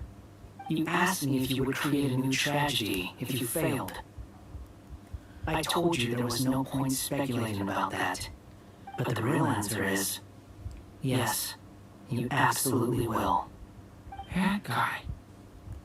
But at least you've got people here to help steer you away from the wrong path. So, just keep aiming towards the light. I will. I promise. Alright, break time's over. Hello? Durin speaking. Hello, friends, it's me. What have you been up to, I'm detecting some unmistakable fluctuations here at the border. The amplitude isn't particularly high, but they're completely different signals from the ones before, and the scale is comparable to those I've detected previously. Alice, we were unable to save that person. However, he appears to have retained a portion of the memories gained through that cycle, and was able to hold a conversation with us. I see. Well, that is rather odd indeed. It definitely merits further attention. Could I trouble you to keep trying the same approach? I need to gather some more data. Counting on you. I should probably have Nicole come and check this out as well.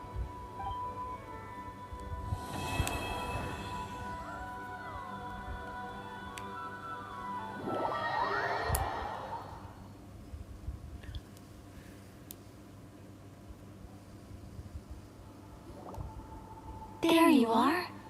I was worried you might stop to collect treasure chests opened by the Celia along the way. It would have taken you so much longer to get here. Another conversation I cannot hear. I am delighted to see that you understand what takes priority, and that your adventurer's instinct has not swayed your resolve. Really, I must applaud you for it. You should know. Paimon's head. Okay, I'll try and keep it short. My senses are telling me that this is where we shall find the entrance to the ruins. Oh, cool! What are we waiting for? Let's open it up and see! Patience. This was a sanctuary of great importance to the Hyperboreans. A special process is required to open the gate. Oh! Like the place that housed the Eternal Moon's Marrow? Okay, so what's the plan? Need us to do anything? And just a short version, if you can. Ah, alright then. I was planning to start with some background on the invention of these techniques. Are you sure you don't want to hear it? It's quite informative. Remember what you were saying about priorities? Fine. Simply put, we need 3 human representatives to successfully undergo a process of Kuvaki resonance. Think of it as a test from the 3 moon goddesses to see if the entrants are qualified, with the most recognizable qualification being Kuvaki. Pretty sure I'll always ace that test. Oh, wait. We need 3 people. I also have no doubt that the Moon Chanter would be qualified, but we would need 2 other people with the same constitution. Therefore, the most feasible method is not so much to follow the rules, but to figure out how the test functions and find a workaround. I've done some research, and it turns out the mechanism is rather crude. We'll simply need humans to stand before it who have sufficient Kuvaki energy within them. I'm with you so far. How do we get the Kuvaki in them? The easiest way would be transfusion. Take some Kuvaki from Not Cry's soil, put it into the bloodstream, and get it circulating in the body. So we're going to cheat on the test? Precisely. There are other methods, but this is the simplest one. Cheating the system is much easier than trying to hide from it. Huh? Ah! Sorry? Does the idea of cheating upset you, Miss Lama? No, that's not it. I suddenly had an idea. Oh, what is it? It's about Moon Prayer Night. I figured out a way for Kuthar to join in the festivities. Huh? But as Paimon said, we need to have our priorities straight. Let's get back to the test. I'll follow up with Nefer on the festival arrangements. Oh, okay. Anyway, is this really the best method we have? A Kuvaki transfusion sounds dangerous, no matter how you slice it. If you think that's dangerous, wait till you hear the other methods. I'd be more than happy to go through them if you'd like. There are several. No need, we're good. Let's go with this one. Very well. Kuvaki transfusion it is. Now, I should mention that the risks can be greater or lower depending on individual compatibility. It would be rash to simply infuse the Kuvaki and hope for the best. If the body rejects it, the reaction can be quite severe. The symptoms are similar to another condition that some people living here suffer from, known as congenital Kuvaki sensitivity. So, before we execute our plan, I will perform a simple test of my own to see who is compatible and who is not. Once that is done, we will have to complete the resonance process as rapidly as possible. The participants must remain stationary while the Kuvaki circulates and bonds with them, and they mustn't eat or drink anything. What? No eating or drinking? That's some hardcore fasting. They'll all be monks by the time they're through.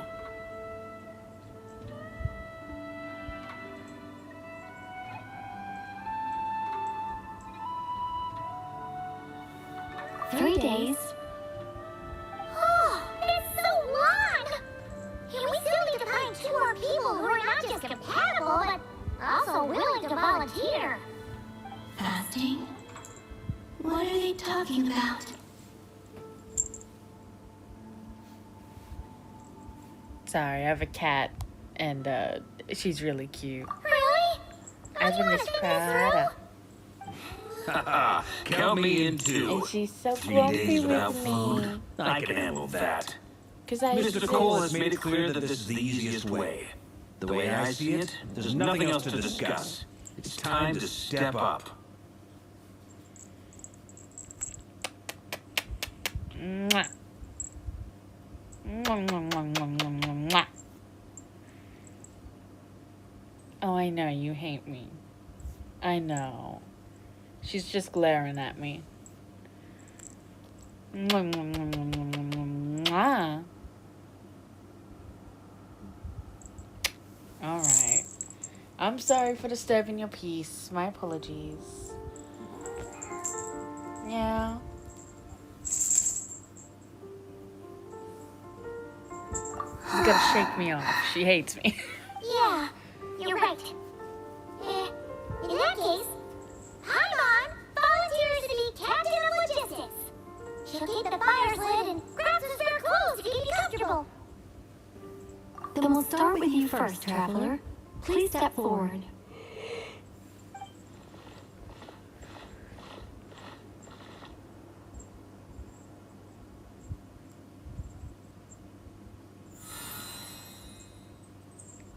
How's it going?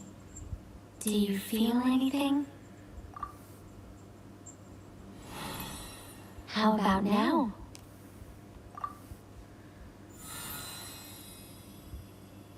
And now?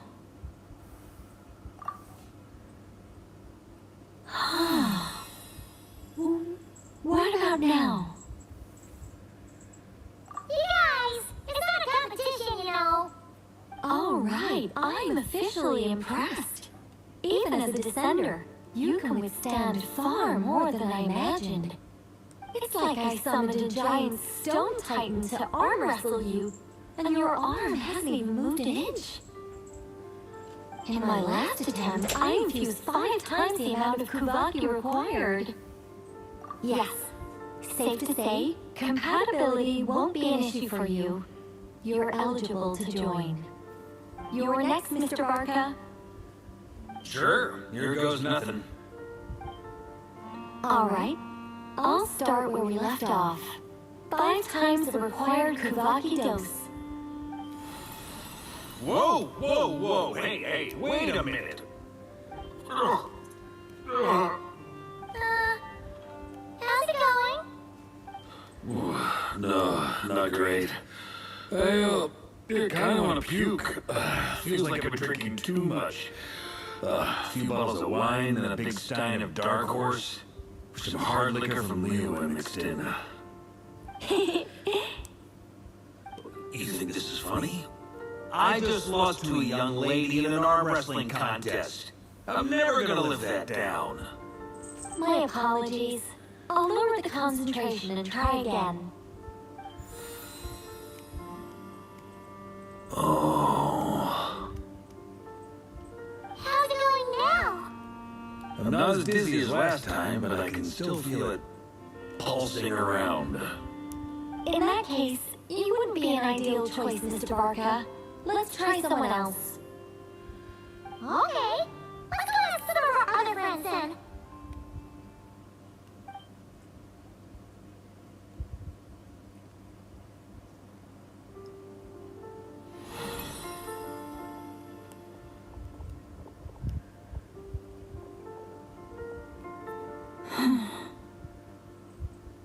No surprises here, Miss Moonchanter. You're perfectly compatible. You may join.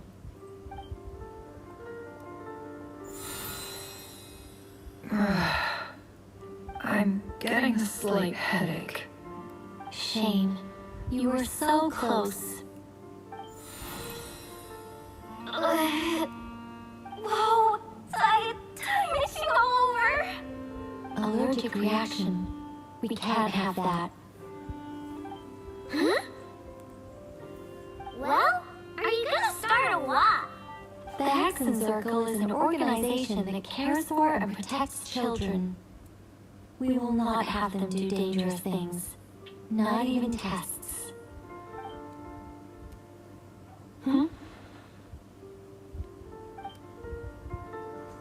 Is something the matter? The candidates have to be human. I guess that rules me out too. Huh. Everyone except the Moonchanter got beaten. Guess I don't need to feel so bad after all. I mean, looks like this isn't gonna be as easy as we thought. Perhaps I could ask for volunteers among the Frost Moon Scions. I'll see about talking to some trusted Lightkeeper colleagues. Eloa springs to mind. In fact, I think we had some former Frost Moon Scions join our ranks recently. Can you give me the scientific explanation for how the test works? I can probably make some kind of test bot. Then we can just zip through Mushy Town, going up to people and pressing a button to check their status. Wouldn't that be way easier? No. Wow! No elaboration for once. How about I contact the Knights of Favonia's garrison in the Wave Chaser plane? Shame that Lohan's already left. And that guy's even tougher than I am. Strange. The Moon Goddess is clearly revered by many people. So why is she on the brink of disappearing? She mentioned that the world has rejected her from the very beginning. And when we fought the raid hero Solnari, it seemed like she exhausted her power for our sake. Also, I'm not sure revered is the right word for how people feel about her. Gratitude, certainly. For my part, anyway. It's basic reciprocity. She helped us, so she deserves our help in return. Yeah, even though she looked like she didn't care, she still saved a ton of people, including me. A review of the relevant data leads me to conclude that Miss Columbina is a good person. Yep, you bet! They really think so? I'm super surprised that Columbina isn't her actual name, though. I think it really suits her. It's light and graceful and... yeah, just a really pretty name. I know, right? Unfortunately, that's not our decision to make. Columbina. That was the code name the Fatui gave me. But it also came up in the song I heard when I was born. But... is that really all there is to it? What do I truly think of my own name? Is there anyone left who will still call me by that name?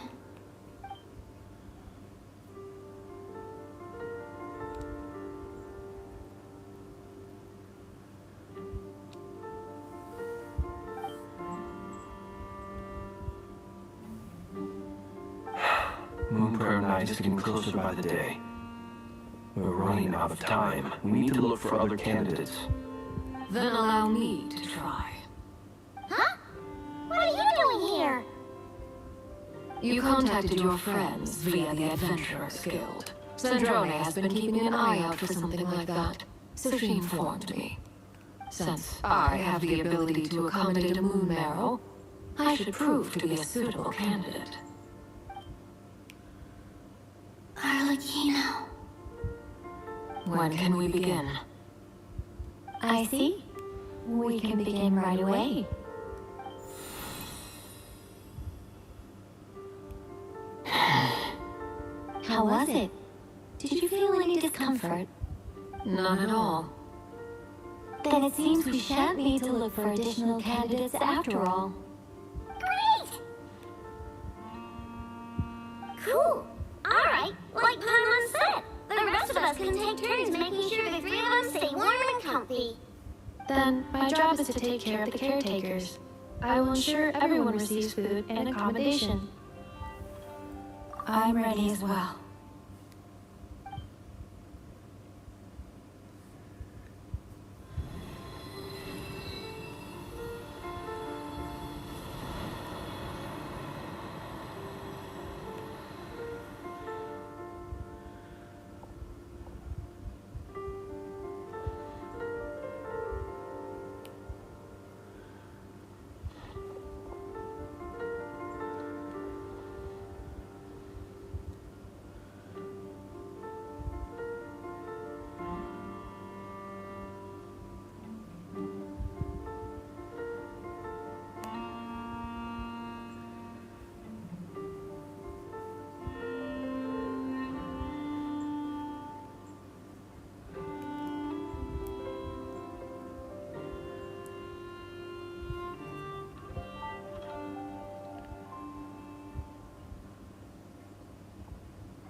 The work is done. The sacred scroll shut. The stars grow dim, the people silent.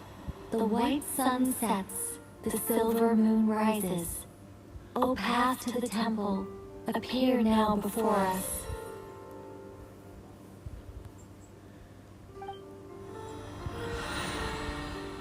Wow! It really opened! So that's what all this is about. They've been trying to open this gate. Come, let us enter. It might be best to eat something first. Take care to chew properly and swallow slowly.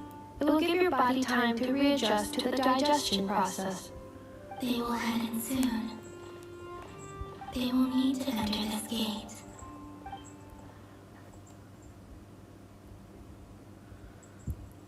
Huh?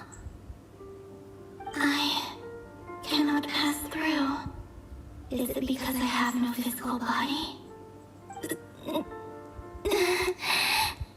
It has been 3 days. My strength is all but completely faded. Can I really hold on until until Moon Prayer Night.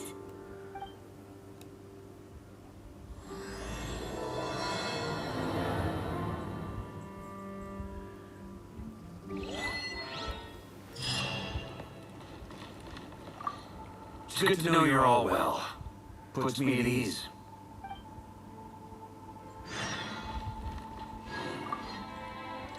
I have confirmed that you are all in good health. With that, my work is now complete. Congratulations are in order.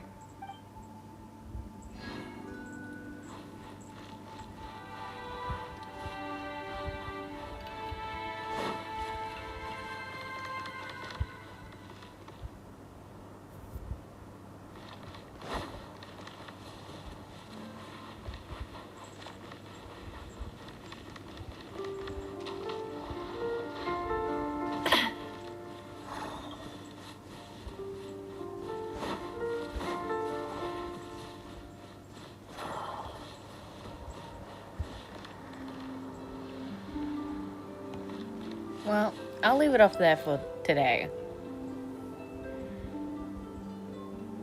I'll do the rest of the quest. I don't know if I'll be on tomorrow. But if I am, I'll do it then. If not, the next day.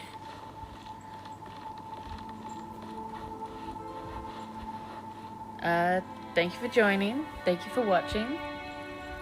Bye-bye!